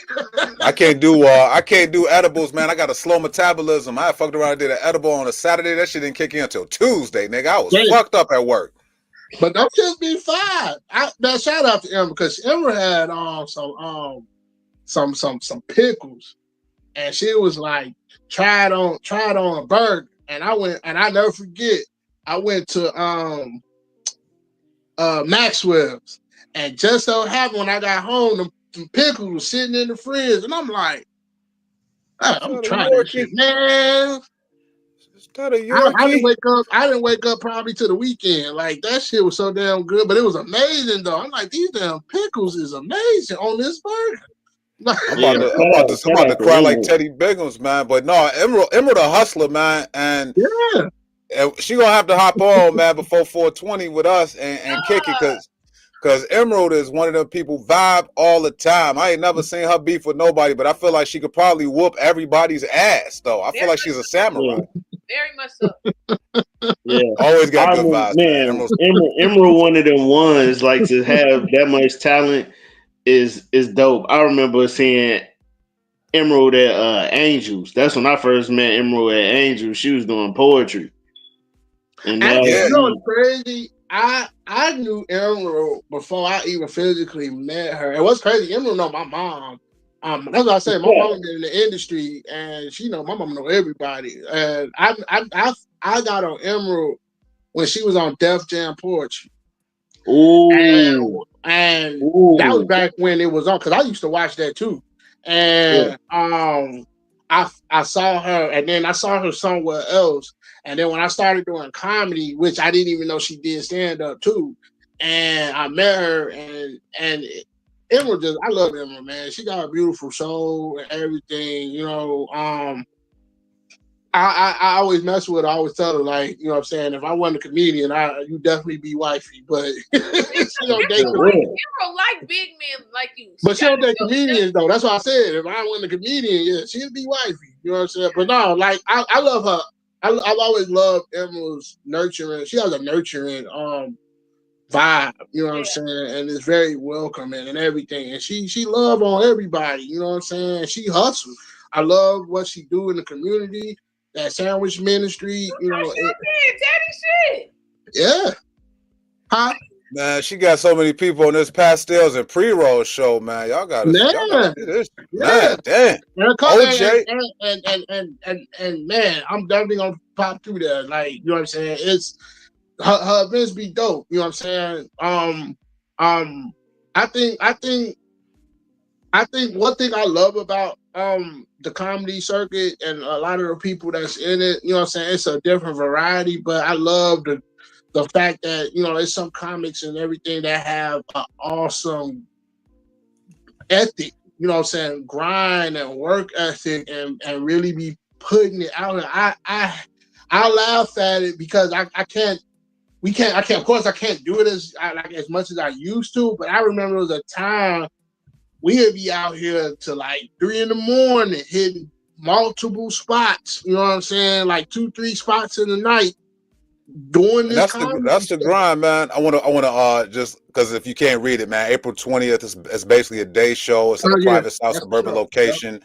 April 20th, 3 p.m. to 8 p.m. Pastels and pre-rolls. Make sure y'all follow Emerald Green. Tap in with this if you don't have any plans for your afternoon. 8 o'clock, you should be here. So that's the only reason I'm showing it, because it ends at 8 and we begin at 8. Yeah, so hey, I wanted to change lanes real quick because I didn't get a chance to do scrolling and trolling. The show ain't really about me. This is about Teddy Biggums today. This is about Rob Mayfield. This is about NiNi, motherfucking NiNi. She got NiNi got on some makeup that look like she about to go to a goddamn wedding. I promise you. You got that natural beauty. You got that natural beauty, NiNi. Thank you. But It's the perfect touch. I love it. I be watching NiNi workout videos. I just be sitting there like, yeah. I haven't seen them. What they look like, Teddy? I haven't seen any of them. What they look like? Out, and I ain't working out in them, but I'm watching, and it looks, and the view is amazing. I'm like, look, I'm gonna go join her one day. Like, can you get more specific? Like, what do you mean? What do you mean a view, Teddy? I haven't seen any of her workout videos. What are you talking about? From the back. Right. Oh. Okay. Maximus Medius Minimus is looking. But I like the front too, because see, you gotta have the beauty, and I got, you know what I'm saying? I'd be like, look at her. She said booty is Maximus. And she be doing her thing, like, man, she be work, because I think you teach a class, right? You do it, yeah, I'd be like, boy. I'd be a class clown on purpose just so I can stay out the class. I'll tell you this, Teddy is keeping Vaseline in business. I tell you that. Really? Oh my God, Vaseline. Keeping Vaseline in business. Hey, we got to tap in, man. Rob, I'm having some slow technical difficulties, but we got to tap in on what Rob was talking about. And Teddy, I want you to touch on this too. Rob, tell them why you mad real quick, man. Man, was it the relationship one? Yes. Ooh, podcast. What's up? Tell them why you mad. Man, it's just I don't fuck with all these relationship podcasts. Like, all it is a bunch of angry ass men telling women how to be women, and a bunch of angry ass women trying to tell men how to be men. And the shit is fucked up because none of these niggas are in relationships at all. Y'all just on there ranting to each other about how you supposed to do this and you supposed to do that. Maybe it's me because I'm a real simple dude. I'm just trying to find somebody I could just chill, eat tacos with, enjoy good movies and conversation, and be nasty in the bedroom. That's it. Like, I don't understand when did love become so monetary. Like, if you genuinely love and care about this person that you pick to spend the rest of your life with or to be with in whatever capacity, why is it always a monetary, materialistic thing? Like, you niggas are not looking for love no more. Y'all looking for materialistic shit that y'all not gonna be able to hold on to when y'all die. It could be like that though. Yeah, it's like that. Not in every case, though. Not in every case. Like, this generation is probably the worst case I've seen. Like, you visually see how men and women treat each other on a daily basis, especially with this podcast. Yeah. Especially on what you don't have either. They trip on what you don't have. It's like you gotta have this, that, and the third. And it's like, look, I got what I got, okay, and that's all that matters. You know what I'm saying? I actually met her. I met a girl one time. I met her on a dating app, and we talking and everything cool. So she actually was like, she wanted me to come over her crib, and I'm like, all right, cool. And then she was like, so how you getting to my crib? And I'm like, shit, Uber or the bus? The bus? You gonna take the bus? How else the fuck I'm gonna get to your house? Right. You know that's what I'm saying. Everything becomes so materialistic. Like, niggas, my thing is, you'll never watch a podcast. Wait. First of all, if you're trying to fuck a bitch and she don't live next to you, I think you should have a car. I think having a vehicle. But of course I want a car, but if I ain't got one right now, deal with it. I think we should focus on a vehicle, not vagina. That's the priority. The wrong V. He focused on the wrong V. I was saying I was focusing on vagina. It's somebody that I'm interested in. We've been on the bus for no. Let's see what Mr. On My Grind. Hey, shout out to Mr. On My Grind, man. He was a friend of the show. On the bus? You was finna get on the bus to go on and find some mystery coochie that you didn't know. You was finna go to her house. You didn't know if that bitch was dirty, but you was finna take public transportation. Who said we was going over to the fuck? Okay, so this is what it was. I was going to her house so we can go out to dinner. I'm the type of person, we gonna get there. I'm gonna go Uber, we're gonna do that. I'm paying for it. What the fuck do you care? You know what I'm saying? Like, it all that matters. Like, At the end of the day, we're gonna get from point A to point B. I don't have a car. I did, but I'm gonna get working on getting another one. At the end of the day, I get around how I get around. It shouldn't matter. Like I'm coming to you. It's not like I said, you know what, come pick me up. No, I'm coming to you. But if it's an issue, then what the fuck? Like it's like I can't win for losing. But let a girl not have a car herself, or let a woman be staying at her mama's house or whatever. So you said it's a double standard? You saying it's a double standard? Of course it's a double standard because I have two lips. I have double lips. I'm a woman. That's the part. Men keep trying to compare themselves to women. It's not. I won't say it's trying to compare. I feel like this. I feel like this. You supposed to have everything. You supposed to have this, you own that, and you a grown man. Well, bitch, you a grown woman, so you supposed to have all of them your damn going self. On for years, man. Look, listen to the song. You got to have a J-O-B if you want. Come on, man. That's my thing, though. I just feel like don't come at what I don't have and what I have if you're not willing to contribute to what the hell I'm working on over here. At the end of the day, I got my own place to lay my head. I got my own income coming in. I take care of myself. So it shouldn't matter. Like, you know what I'm saying? Like, I think everybody has the right to standards. What Rob was saying, I just think you should need to find somebody you're compatible with. We're so focused on on what everybody else is doing. Nobody's relationship is going to look the same. You might get some public transportation coochie. I have. I actually had a girl that I dated for a while, and we both was on the bus. We didn't trip on that. That's love. I had to change the title of the screen, man. I didn't know Teddy was mad too. I'm just saying, man. I'm just saying. Think about the podcast that's out. They never talking about love or what it's like to be in love. Exactly. And I love love. Like me personally, like it ain't always about the sex. Sex is good. Sex is amazing. I'm a freak too, but I gotta know if I'm able to deal with you, if I'm able to like you, if I'm enjoy being around that type of stuff. And then so what's a first date with Teddy Biggums? And then Rob, I'm gonna ask you what's a first date like? Bro, first date with me. So I'm a kid at heart, you know what I'm saying? So, depending on what it is and what it is that I'm dealing with, I like to have fun. Like, sure, we'll go to dinner and stuff, but I want to be able to do stuff with you. You know what I'm saying? Actually, have an activity. You know, I think the movies is cool, but movies that was back when we was in high school and college. You know what I'm saying? I mean, we can still go to the movie, but my first date. We're going to go to dinner, but we're going to actually do something. Go to a museum, somewhere we could actually really talk. On a free day, though. It got to be a free day at the museum. I paid to go to the museum, too. I'm different. I actually hang out in museums. I like stuff like that. That's me. Like, back in high school, I kicked it at the Art Institute because that's how I used to get girls because I know I'm a history. Let me ask you this. I'm sorry to cut you off, but what is the financial? Let me ask Rob this because this Rob segment. I don't want to step on it. But what are women doing in real life that involves your pockets? And see, that's the thing. The women in real life that I deal with like real life hard working women that's out here grinding and taking care of themselves. I don't deal with superficial women that's always talking about materialistic shit.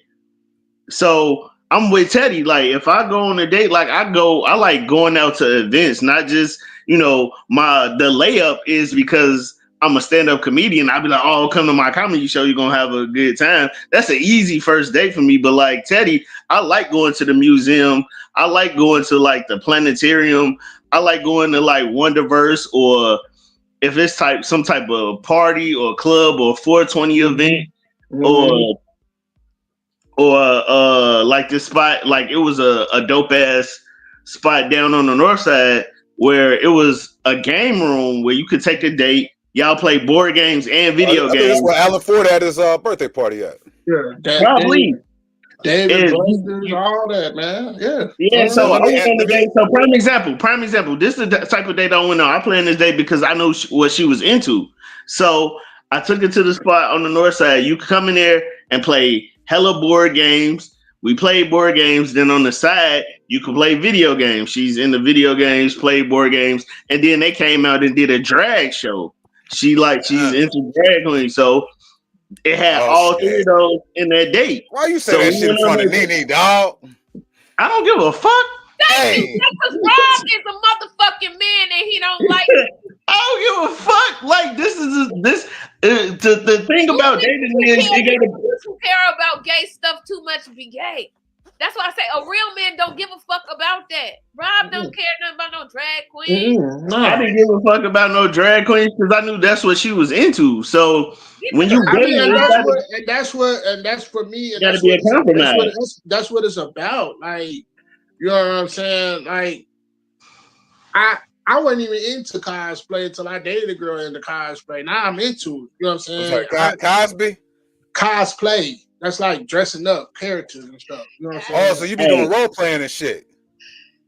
Well, you can with it, but cosplay is typically for like Comic-Con conventions and stuff. Or if you just and that shit be sexy as hell. Watching seeing a woman dress up as your favorite anime character. Yeah. And the thing of it is, and that's why I love women that are into anime. I don't know nothing about into video games and stuff like that, because it's what I'm into. You know what I'm saying? Like, I promise you now, a girl can tell me she into Harry Potter and I'll marry that girl because I love Harry Potter. Like, I've never seen a Harry Potter movie in my life. I grew up on that. Me neither. But I'm a nerd. Like, I like stuff like that. So I know what I'm into. But so to meet somebody that's equally into something that I like that's always a plus for me, because now I got something that I can share with this person because it's stuff that we into. And then also too, if you got some other stuff that maybe is different that I might not be into, I still will be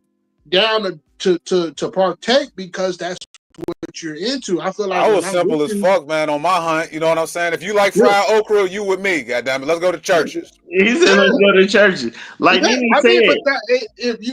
when you find somebody that's into what you into, it's always a plus. It's always a great thing to have, because that's something y'all could bond over. So NiNi, let me ask NiNi this real quick. NiNi, how far have you been in a man's pockets, like on some other shit? I'm divorced. I'm divorced. Shit, me too. No. What I'm asking is that have you ever asked a man to like pay your car note, your rent, or anything like that? She was married. I don't have to ask a man to do anything for that. The men I date are providers. Anybody who I date and who I'm with, they're providers. They naturally going to provide. I don't need you to pay that because I pay my own stuff. But I do need you to contribute to my life. So you're a movement by yourself, but you're a force when y'all together. To provide. I need to know that I am not gonna we have to be a fucking single parent in a relationship or be single parent being married. I don't want to pay for shit for my nigga. I don't need you to depend on me financially and drive my coochie up. That's why I got divorced. If I have to pay for stuff, now you become a bill. Money is a masculine, like paying for things, and that providers for a woman to be in that energy all the time. Making money is a very masculine type of thing. It's not about emotions. It's not about softness. It's about giving me my motherfucking money. So if I'm in that mood all the time, because now your little broke ass want to go 50-50 with me, or you don't want to be a provider, or you was raised by a single mother and you saw that bitch do the whole thing, and you think that's what real women supposed to do. But you ignored the fact that your mother was in a functioning fucking depression, and she probably had a hard time and wish she had a nigga to provide for her. I don't date men like that. I date men who reside in their masculine, who are proud and understand that the woman that they choose to be beside them is an investment. And if you cannot invest in your woman, then what the fuck are you doing with her? Damn. Well, it's church. She gonna spit the gospel today. That's true. Yeah, but to get to Bobby part, to get to Bobby point, I never had to reach down in my pockets and break a lot of bread, because a lot of women that I've dated, they had their own shit. And like I said, I was always able to take care of my shit.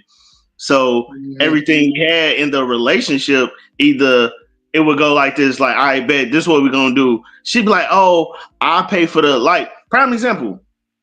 I dated this girl that lived in Arizona. She worked at Amazon for like damn near 20 years. Ain't never been married, single, had her own bread. She was like the general manager or some shit. So she had bread. She was like, yo, I want to come to Chicago and kick it with you, blah, blah, blah. And, have a good time. I'm like, all right, bet. Because prior to that, we was just phone dating. She was like, no, I'm going to come to Chicago. I'm like, bet, what you want me to break off or whatever? She was like, you ain't got to break off shit. She was like, I'll pay for I'll pay for my Airbnb. And she was like, you just cover whatever when we go out and kick it. So every woman I dealt with, right, every woman that I dated and kicked it with, they had that type of mentality. Yeah, and that's and it wasn't a problem. It wasn't a problem, huh? That's a normal mentality. Women don't mind spending money. I just don't want to be the bitch where the nigga standing behind me at the register all the time because you got a fucking issue with your pocket. Yeah, and I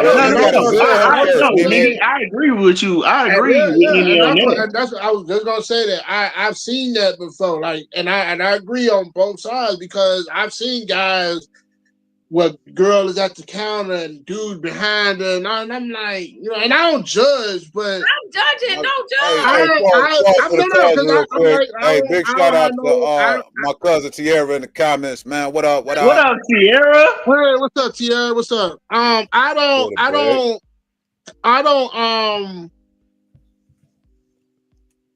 don't judge because I feel like, man, it ain't my place. I ain't got to heaven to hell to throw nobody in. I might have an opinion about it, but I just feel like this. As a man, like you said, I grew up in a family where men were providers too. You know what I'm saying? And it's a thing of, like you said, being a woman, because you become a bill. Why I gotta pay for every goddamn thing and you don't get nothing, but you always want my legs open. And like you want to fuck me, but you don't want to, pay or anything like that. No, this is what it is. Like that's true honesty right there. Ain't nothing wrong with that, NiNi. NiNi, look with that was me. This is why I got divorced. I put that nigga through school. I'm telling you, I'm learned from my mistakes. I'm not speaking as I'm above anything. No, it's not that. But no, I feel you. It is some. Because I feel like on both sides, it resides on both sides. But I feel like more on the men when you just laid up and you ain't doing it is bogus. It's like, bro, come on, dude. You ain't got your own. Now, NiNi, let me ask you this though, from a woman's perspective. Have you ever looked at somebody's potential and the potential never actually met its prime? All the time. I am recovered. Save a nigga. Okay, I used to love trying to fix a man. I used to love it. It used to be easy because men's problems is easy compared to mine. And when I was in a functioning depression and I didn't want to deal with my own shit, I can go ahead and easily fix your life. Big man pal, you just need a little bit of money. Here you go. Let me sprinkle a little money, a little determination. But they abuse that shit though. Them dudes abuse. Once I'm done doing that, I'm not attracted to you. You're not the man. I'm not attracted to you. I'm not attracted to that. In a healed person, and now that I'm healed and healthy and not in a depression, I want somebody to be with me out of choice, not out of obligation. And I think men feel the same way. You don't. So you think that was more so a contingency? Like if you didn't have a bag, he would have left. He was there with you because of your bag. I think he loved me, but I think. I was raised in a family of single women. Everybody in my family was a single woman. Everybody got it done. That's all I knew. So that's just a legacy of single women. That's how I was programmed. I got it done, But see, I think for me, as a man in that situation, I feel like this. If I'm with NiNi and NiNi is I see and I know that she's taking care. It's gonna make me want to get up off my ass because I feel like if I love you, I don't want you to be having to do all this shit by yourself. So why wouldn't you want to get off your ass first though? Why do you need to be in a relationship to motivate you? You see that? No, you don't have to. You should already have. I feel like you should already have the type of mindset. So you know what I'm saying. That's why I have my own place. That's why I do my own thing because I'm a man. I take care of my business. Now, don't get me wrong. We fall on hard times and shit, but I get my ass back up and I get right back on that grind. The thing of it is, when I deal with a woman, I want her to see like, man, I ain't got it all and I ain't rich or nothing, but I take care of my shit.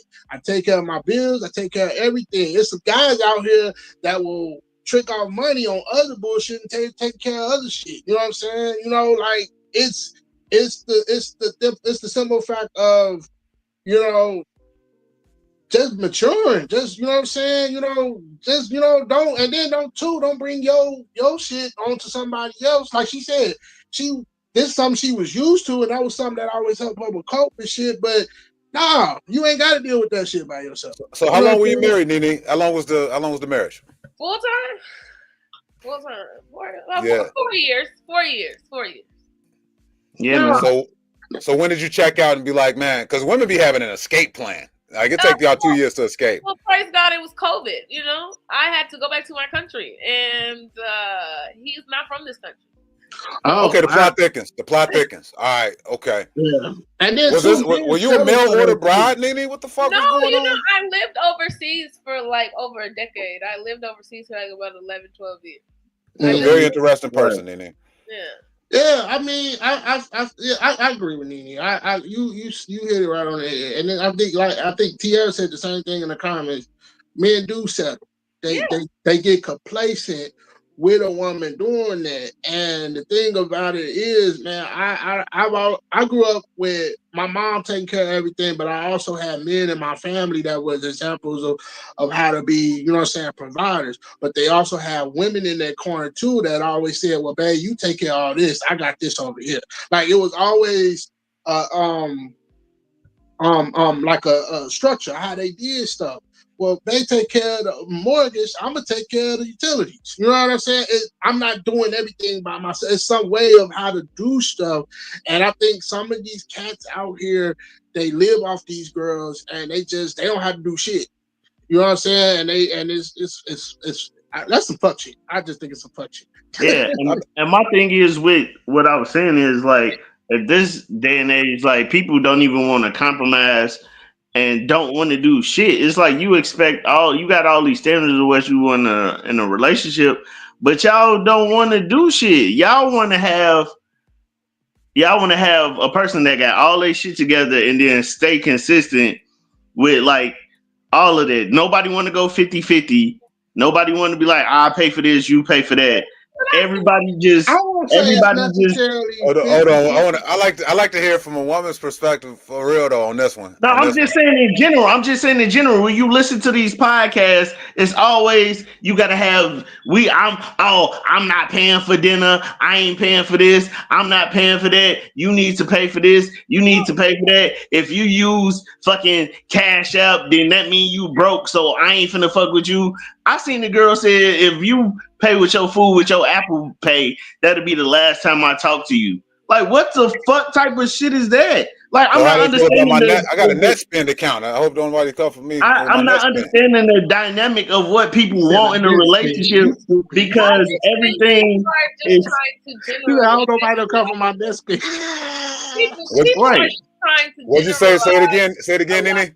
People are just trying to generalize a lot of stuff, and we're looking at social media like it is the large amount of the people or the demographic or the population.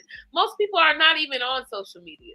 That's not a real reality. And I was gonna say that relationships based off of social media. Also, I tell men who are talking about these types of things, men who regurgitate that type of thoughts that they hear those girls say, those are usually girls who are speaking. They're in their young 20s. These are the women y'all follow, and you say that they're women. If you follow grown women, you know that that's not a woman. That's not a woman. That's a girl. You gotta have that fuzzy navel. That navel got to be a little fuzzy for me. She sounds like a little girl, and the way that she speaks is like a little girl, and she's talking about. Shout out to my homie Sony. She coming for my net spin. Yeah, man, and it's not something that I follow. It just popped up on my reels and on my news feed because I try not to. But see, I try not to. I try not to engage in shit like that. I try not to engage in negative speaking people about relationships and what a man's supposed to do and what a woman's supposed to do. Like you said, NiNi, earlier, find somebody that got common interests with you. Find somebody that's compatible and go that way. But all these superficial ideas and ideologies about what you have or what you're supposed to have in a relationship is crazy. It's crazy. It's like, how did we fall so far down to this is what the young generation think a relationship is supposed to be? But I mean, even in that, NiNi just actually made a perfectly point. That those beat them young girls. That beat them. Yeah. I can honestly say she be stanking too. I can honestly say that most of the women that I've dealt with have always held it down with me, where it was always, well, babe, you took care of this, I'm gonna take care of this, or you know what I'm saying, or if they didn't have it, I had it. If I didn't have it, they had it. It wasn't the fact of I depended on it, but it was always the fact of, no, baby, let me take care of this for you, because you take care of this all the time for me, or whatever the case may be. I actually like being in a position to provide when needed, because simple fact, as a man, I ain't gonna lie, feeling good as a man doing for your woman is the best feeling in the world. You know what I'm saying? And we got a somewhat of a question in the comments. So are we saying men want women to go 50-50 on what? 50-50 on what? It depends on the dynamic of your relationship. That's what I say. It depends on the dynamic of your relationship. I don't think it's necessary. For me, I won't say necessarily 50-50. It's just how y'all thrive. You know what I'm saying? Some relationships, you get the man pay for everything. Some relationships, you got guys in here that's living on females. But I like I say, for me, I've always been in a relationship where we both cohabitated. We both put in. Let me chime in real quick. And speaking of chime, I got a chime account too. But let me chime in. So I've been in the corporate world for years, and one of the phrases that we throw around is the needs of the business. And I think a good relationship is somewhat of a strong business. Mm-hmm. So you do what's based on the needs of the business, on the needs of the relationship. It ain't always 50-50. It might be 75-25. You know what I'm saying? Who knows? Mm-hmm. But bottom line is, stop telling motherfuckers your business. Okay. That. Because when you find out that you, like, say for instance, Rob, if you getting finessed by a chick and you don't even live with her, and you paying her rent, you paying her car note and all this other shit, and she barely even lets you smell the coochie, you look stupid. You look like an asshole. Because that be them brothers that lead with their money and shit. Child too. That be them folks that lead with that money. Nah, you can't do that, because when they see you a sucker, they gonna take advantage of that. You know what I'm saying? It's a thin line between being a provider and a Vic. Yeah, it definitely is. It definitely is. It's a fine line. It's a very thin line. When you lead it with that pocket, you talking about, I make this week, nah, bro, nah, you sound like a trick. You know what I'm saying? But I think for a woman, when they see that a man is on his shit and taking care of himself, I think that's an intriguing thing about it, because they see, you know what I'm saying, you on your grown man shit. You know what I'm saying? You ain't, we already had to. I told her, I explained this to one of my younger cousins, man, because he was in a situation where his girl broke up, his baby mama broke up with him, put him out. It was like he wasn't trying to do nothing. I'm like, man, when you in a relationship of like that, and y'all got kids and stuff, and you ain't doing nothing but sitting on your ass, I'll put your ass out too. You know what I'm saying? You're not contributing to what it is that we doing over here, and you like a little ass boy. You just another child that I'm taking care of. You know? I just don't know where along the line where it became like this men versus women thing for everything, and we need to be collaborative. It's 15 minutes before the hour. Y'all tune into the Parlay Podcast, and before we get out of here, it's a notion of NiNi's notions that we got to get into. If you missed last week, Teddy, this is why you're here. Last week, NiNi said that she was looking for a man with some nice sized breasts that she could squeeze together. She got the best of both worlds, the best of both meats is what she said exactly. Yeah. So I want to know this week, NiNi, what's your notion this week? My notion this week, I was at the gym working out really hard, working up a sweat, and it brought up a memory to me of when I was dating this guy, and he told me to come bring it to him fresh out the gym. Bring it to him fresh out the gym. Don't rinse it off or anything. He wants it a little seasoned. He likes it like that. I want to say to whoever the funky bitch is who is letting niggas eat her seasoned snapper, bitch, stop it. That's a it to me. If you like to eat funky coochie, do not tell me that. Don't turn me on. Because now I'm thinking about how funky do you like to eat it? Like 1 hour or 1 day funky? Like 2 weeks or 3 months funky? Like white front to back or back to front funky? Like, sir, what did you put your tongue on before me? And now I'm thinking that you nasty. And I'm thinking about, like, if you like to eat that, what does your mother's cooking taste like? Because where did you get this taste from? You know? So let me grab some bullet points. You were at the gym, and he wanted you to come from the gym to his place of residence and eat the funky monkey. They eat the gym coochie, and I'm not. Did you let him? No, I'm not into it. I'm taking a bath. I was raised right. Yeah. I'm taking it back. Why do you want to eat that, sir? Let's talk about it. You might as well eat Comet. It's like the people who eat mattress. What the fuck are you eating? Like, that's like peculiar thing. I think that's a fetish. Like, you eating glass and shit. Well, we got the fellas in the building though. Like y'all done came and somebody fresh out of work. Y'all done ate that. No. Nah, I haven't. I'm gonna say this.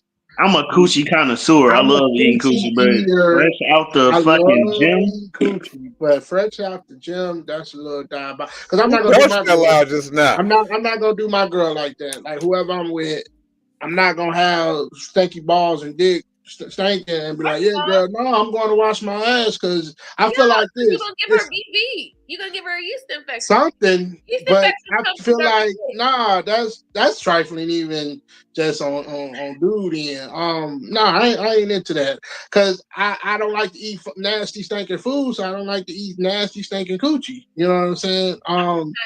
Now, if there's a little twang to it, because you know what I'm saying, you went got off work or something, and it ain't funky, then cool. But if you just got out of, or you like you said, 2 weeks. 2 weeks is diabolical. Like, what the fuck? Like, so you'll eat baby white pussy.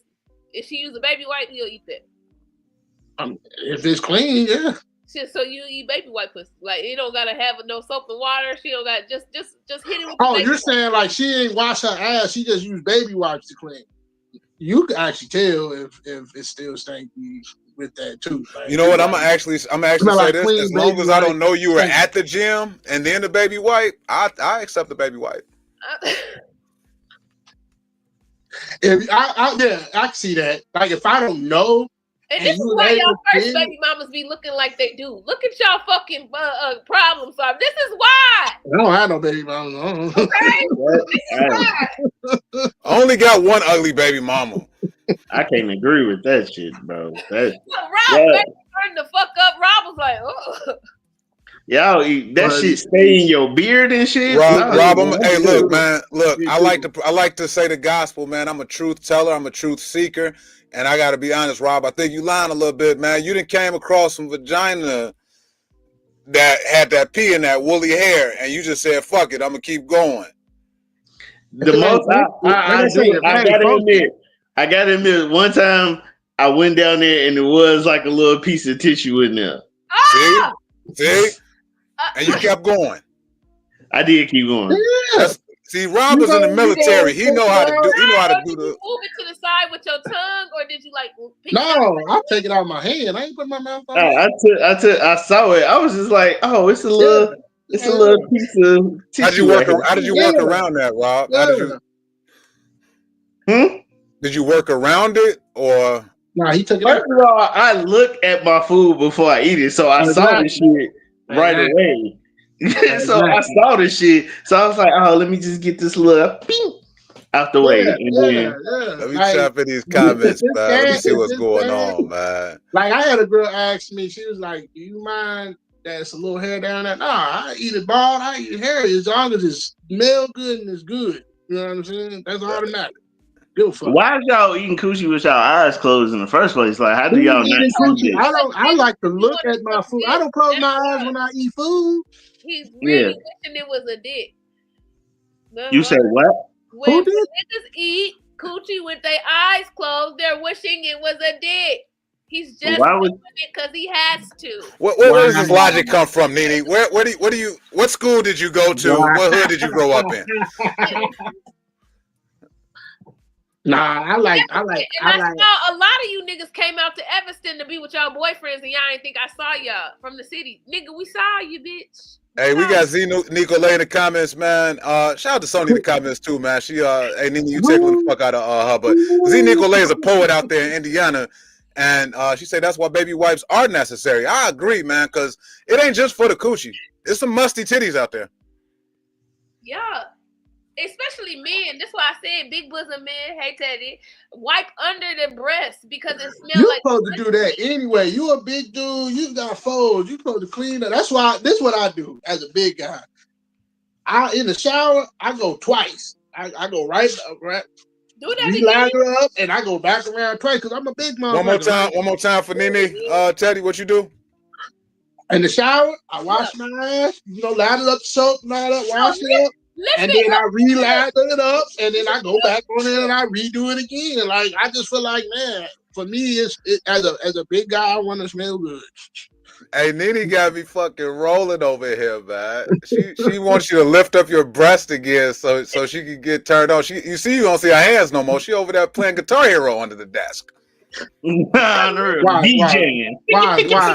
Why? NiNi gonna molest me when she sees me. You like, look, them titties. I'm gonna touch them titties. I'm gonna treat you like a lesbian for real. Hey, well, they gonna be fresh for you, NiNi. Thank you. I clean. Hey, my you do got to take care of your creases. As a big man, I understand, man. You got to lift up everything, man. Lift it up. I mentored some guys, and there was one guy. He big dude. This dude had balls on his body. I'm like, bro, you don't clean yourself, dude. Where you see the boils at? It was on his side. Like, we were playing football. He took off his shirt. He had balls. I'm like, boy. Them not boils, them bed sores. What? That's bad. That's a bed sore.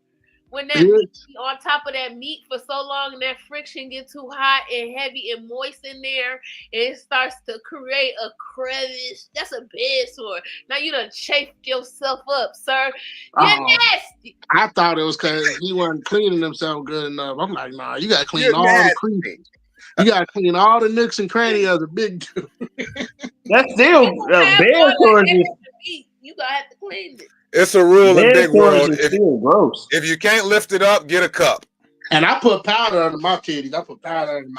What, Bobby? All my titties. If you can't lift it up, get a cup. What does that mean? That means let the water get inside the cup and just start splashing it on places, nigga. Gotta do that shit sometime. No. And then too, I like I said, my mama used to always say, look, you get out, shower, dry yourself. Not just deodorant. I like to put powder on myself because I want to have that powder freshness. Hey man, that's some gross shit, Teddy. I can't do the fucking powder, man. I do the powder and let it be a hot day. The powder is for them creases because you sweat. But then it start balling up. It look like curds and whey and shit. What the fuck you want to That means you just throwing it on there. I rub it on myself. I spread it all around. You know what I'm saying? Hey, you should do a YouTube tutorial on baby powder on big bodies, nigga, because I haven't figured it out. Because if you just doing this and you leaving it, it's just gonna be. First of all, you gotta turn on the fan because you sweat right away from getting out of the shower. So turn on the fan because if you start sweating, it's gonna turn into like paper mache shit. That powder and that sweat gonna turn into paper mache. Well, I dry myself off. But you sweat. You be having the fan on you. I have a fan on. Period. Well, This shit sound like Hold on, you got the fan on you while you in the shower, nigga? No, I'm talking about it's always a ceiling fan or something on. You know. In every room. Yeah. Well, there you have it. boy, You know, well, I'm gonna tell y'all something. So, it was a time I like to air dry, so I would just have a fan though. I would air dry. So Was you doing jumping jacks and shit naked? What was you doing, Teddy? I would lay down, watch TV, and just air dry. Just air it out. Just air it out. Flip over. Did you have to flip over to get the back dry? Yeah, you do both sides. You do both sides. So how long do it take on one side before you flip you over? I don't know. She asked the question so inquisitively, like she really wants to know. This has got to be rhetorical. You don't want to answer this shit. I guess it's like, cooking. You flip everything over after a certain time. This sound like two fat niggas sharing a food recipe. Yeah, fucking stupid. Oh God, yo. No, that's real shit.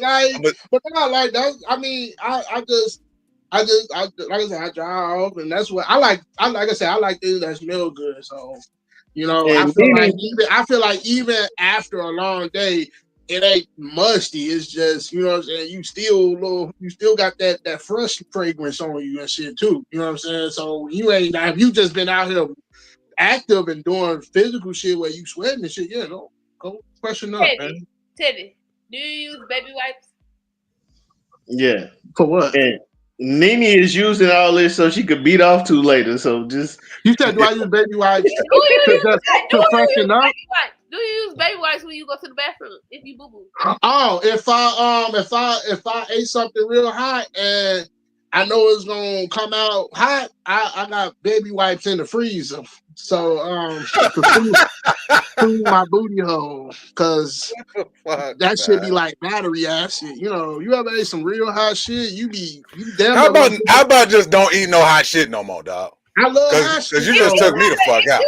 If you gotta get a wet white dildo frozen and plunge it up your butt because you need a Kool-Aid. Okay, I didn't say all that. I just said I want to soothe my booty when I wipe it. I ain't saying something about sticking something in that motherfucker. You have to stick your finger in your butt to clean it. Hell the fuck no. Hey, what the fuck? Hold on. You getting set up, Teddy. You getting set up. You need a freak. See? Well, the shoot, you have to. How do you clean your butt? That's why your butt be itching a little bit. Damn, I never said my butt be itching. I never said my ass be itching. My ass never itching. If you don't swoop the shoot, your butt be itching a little bit. I know. I think we all like my booty. NiNi, stop projecting, man. NiNi, you projecting.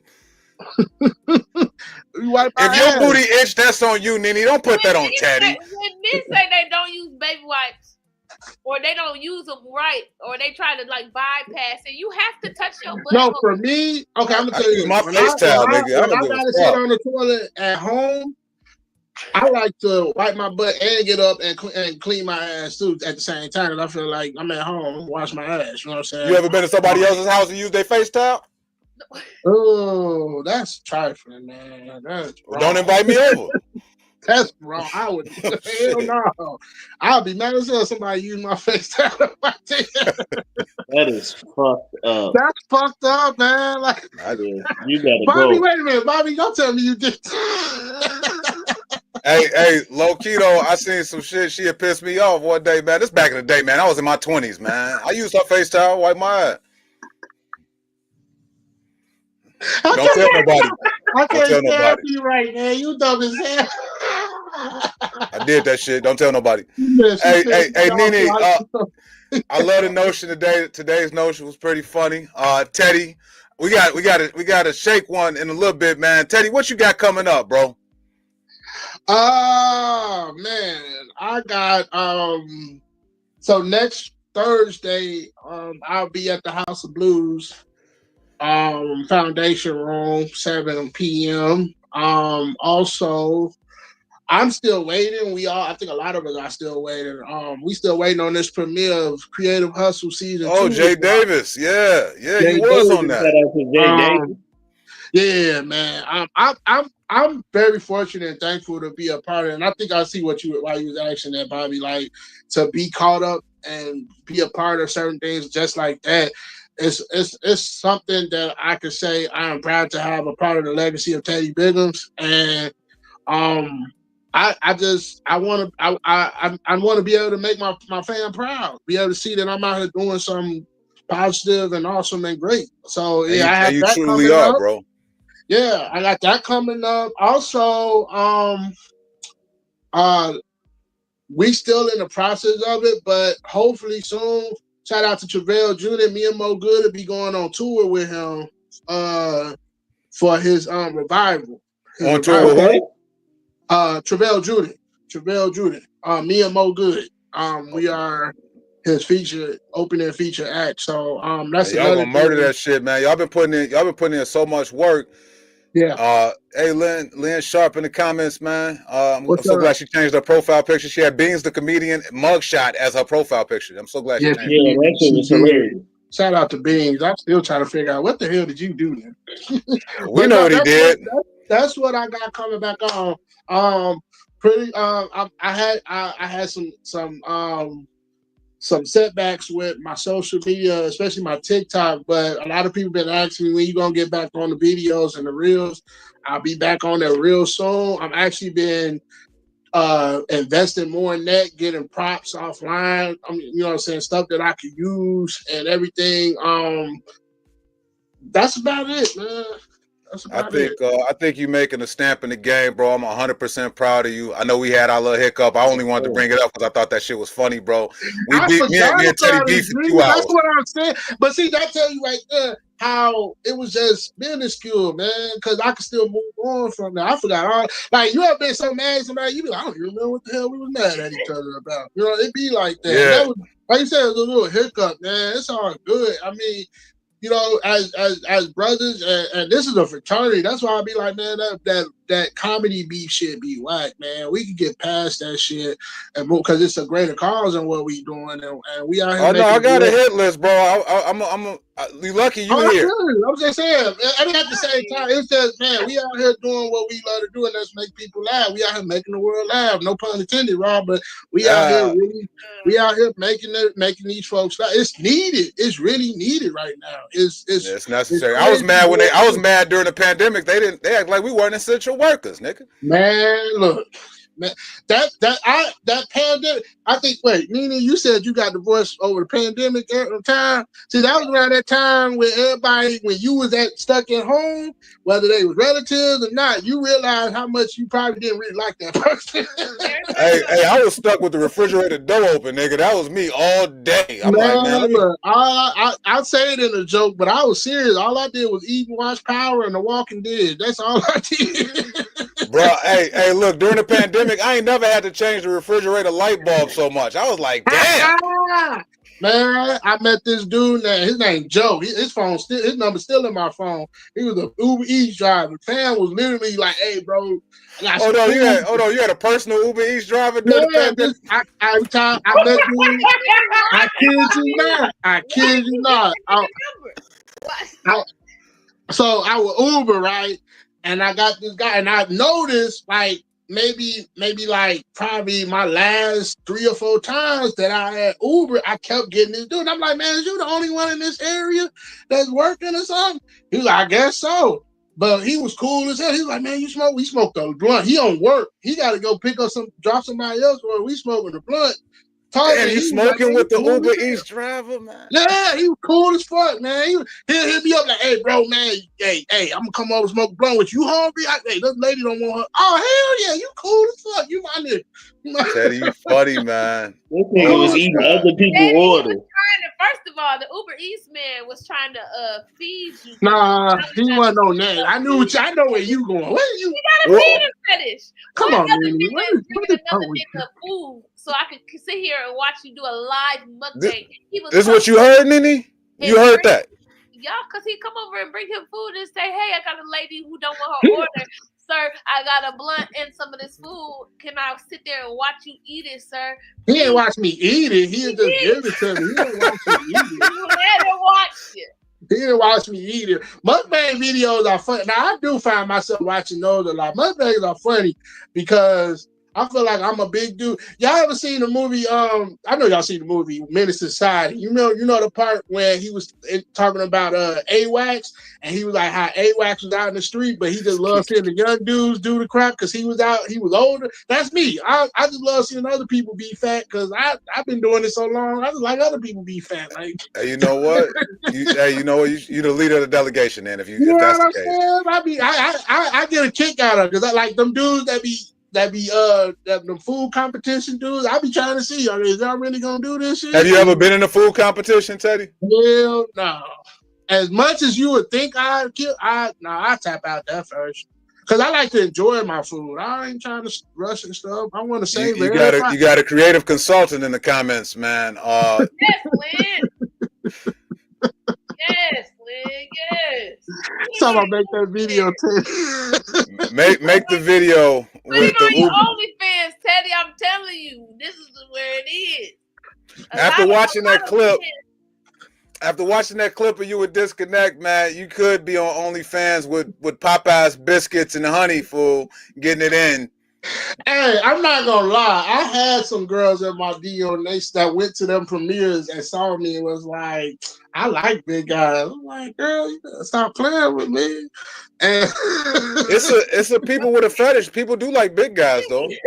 When I say people, I mean women and that Uber driver.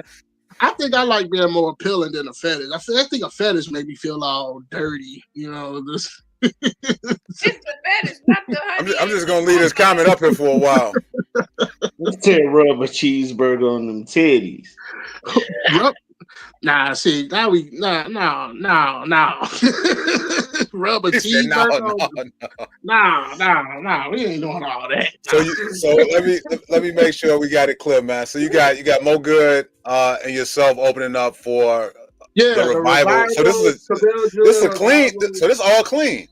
Yeah, that's clean. That's all clean. Me, Mo Good. He got some gospel singers. DJ Cadden, Molly Music. A lot of them on that. Is Marvin Sapp gonna be there or no? I don't think he would be. I think they gonna lock the doors on him. Close the door. Yeah, that like I say, House of Blues next week. I'll be there, pop out. I got some stuff coming up. I just got booked to be a part of Kiki Wyatt and Friends night. Yo, I saw that. Congratulations on that. I saw that. And I can't wait because it's a black tie formal type. So I'm definitely looking up suits because I want to look dapper, look good. Let me find out you look like the Nutty Professor of that motherfucking suit, man. Hey, nigga had that damn tuxedo on. He was getting it though. And see, I ain't never seen me in a suit, so you know what I'm saying. I'm definitely because I like suits. I like dressing up and looking good. So I'm excited for that.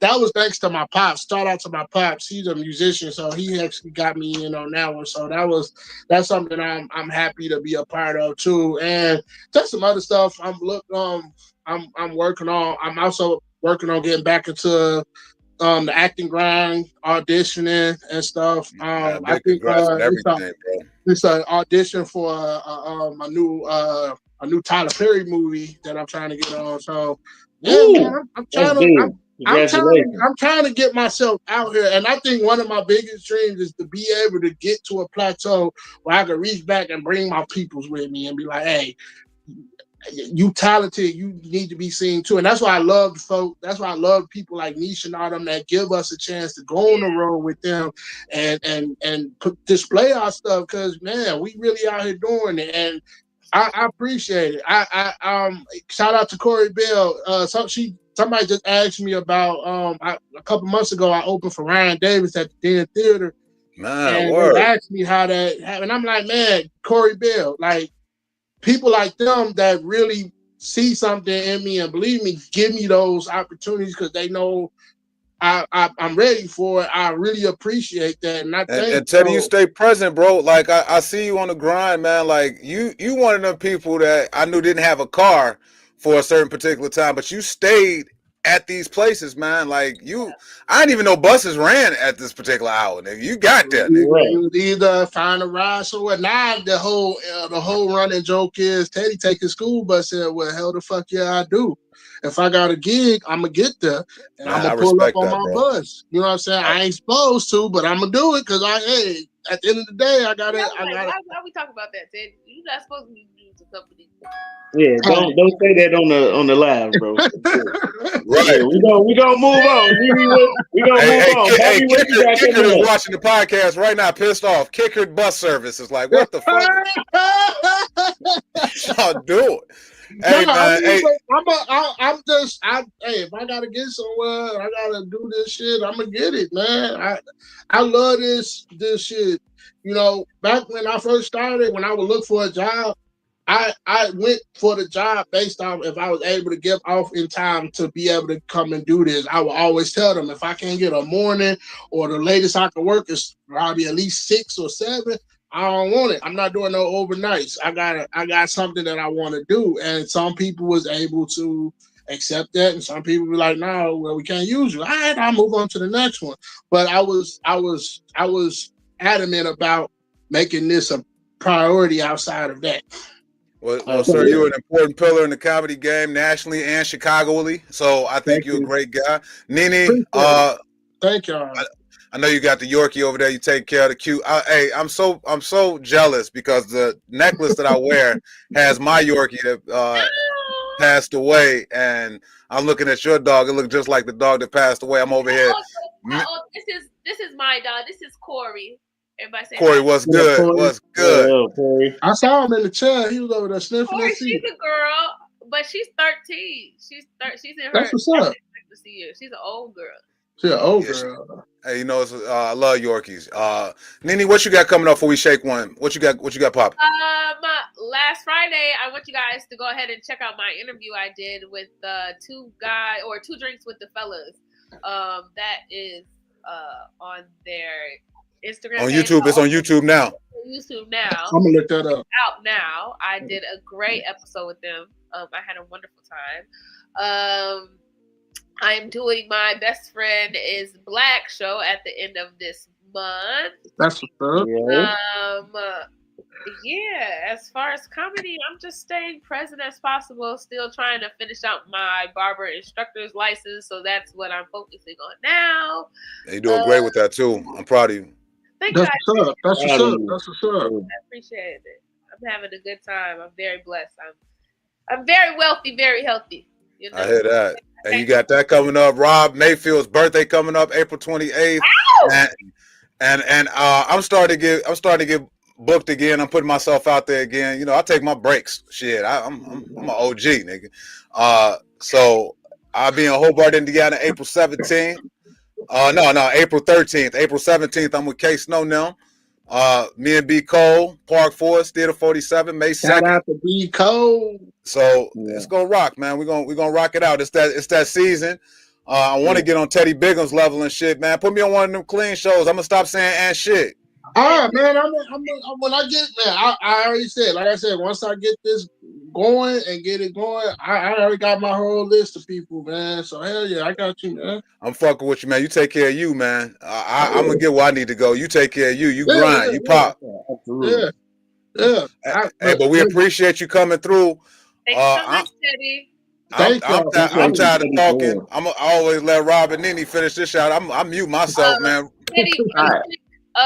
Teddy, me and you had a great conversation at Francis. I remember that conversation at Francis. I want you to remember this conversation at Francis, and I want you to do what you say you're gonna do. Okay? I think I know what you're talking about. Yeah. Okay. Damn, what was the conversation at Francis? I'm gonna tell you. I will explain it. That's for me to you. That's for me. Yeah. Okay. I wanted to say I got you. I'm actually. Okay. I'm actually working on it. That's it. Mm-hmm. I don't want no words, just action. I got you, man. I got you. It's definitely a pleasure having you today. Hey, Rob. Definitely a pleasure having you, Teddy, man. For real. This has been a dope podcast. I don't have too much coming up. I ain't been on stage since the Kinky Bingo show, which is probably like 2.5, 3 weeks ago. So this week I'm finna be hitting a lot of mics because I got some dope shows coming up. I got Fresh Faces of Comedy coming up. Got Comedians You Should Know coming up. Got My Best Friend Is Black is coming up. I got the Cool AF at Second City coming up. Nice. So I'm just trying to I'm Damn, about Rob, to let me hold something, nigga. Damn, shit. Dang. Man, so and I've been focused on this podcast and just writing tags and writing jokes and stuff down because I know these are some big shows coming up. So this week I'm gonna be hitting mics. I'm gonna be hitting mics up because when you feel like you ain't hit a mic in like a week, 2 weeks, you feel like you lose a step. You feel like you rusty or you losing the step. So it's been a couple weeks now since I hit a mic. So this week I'll be at Riddles tomorrow. I'm not sure if Sid or Smitty hosted, but I'll be at Riddles tomorrow night in Alsa, man. I'm gonna go up there and try some new shit. I'm a bomb. I don't give a fuck. It's an open mic. It's the workout room. That's what it's for. Hey, but take us out, y'all. I'm done for the night, man. I'm muting for real this time. Oh, it's all good, man. Teddy, we appreciate you having you. NiNi looking good as always. I'll put 2 kids in you real quick because I'm known for making beautiful girls. Thank you, NiNi. Thank you, Rob. Y'all. With that being said, man, y'all be safe. Y'all have a beautiful, blessed night, and I'll see y'all this week, and I'll see y'all again on Sunday, man. Peace. Peace. Thank y'all. Bye-bye. Bye.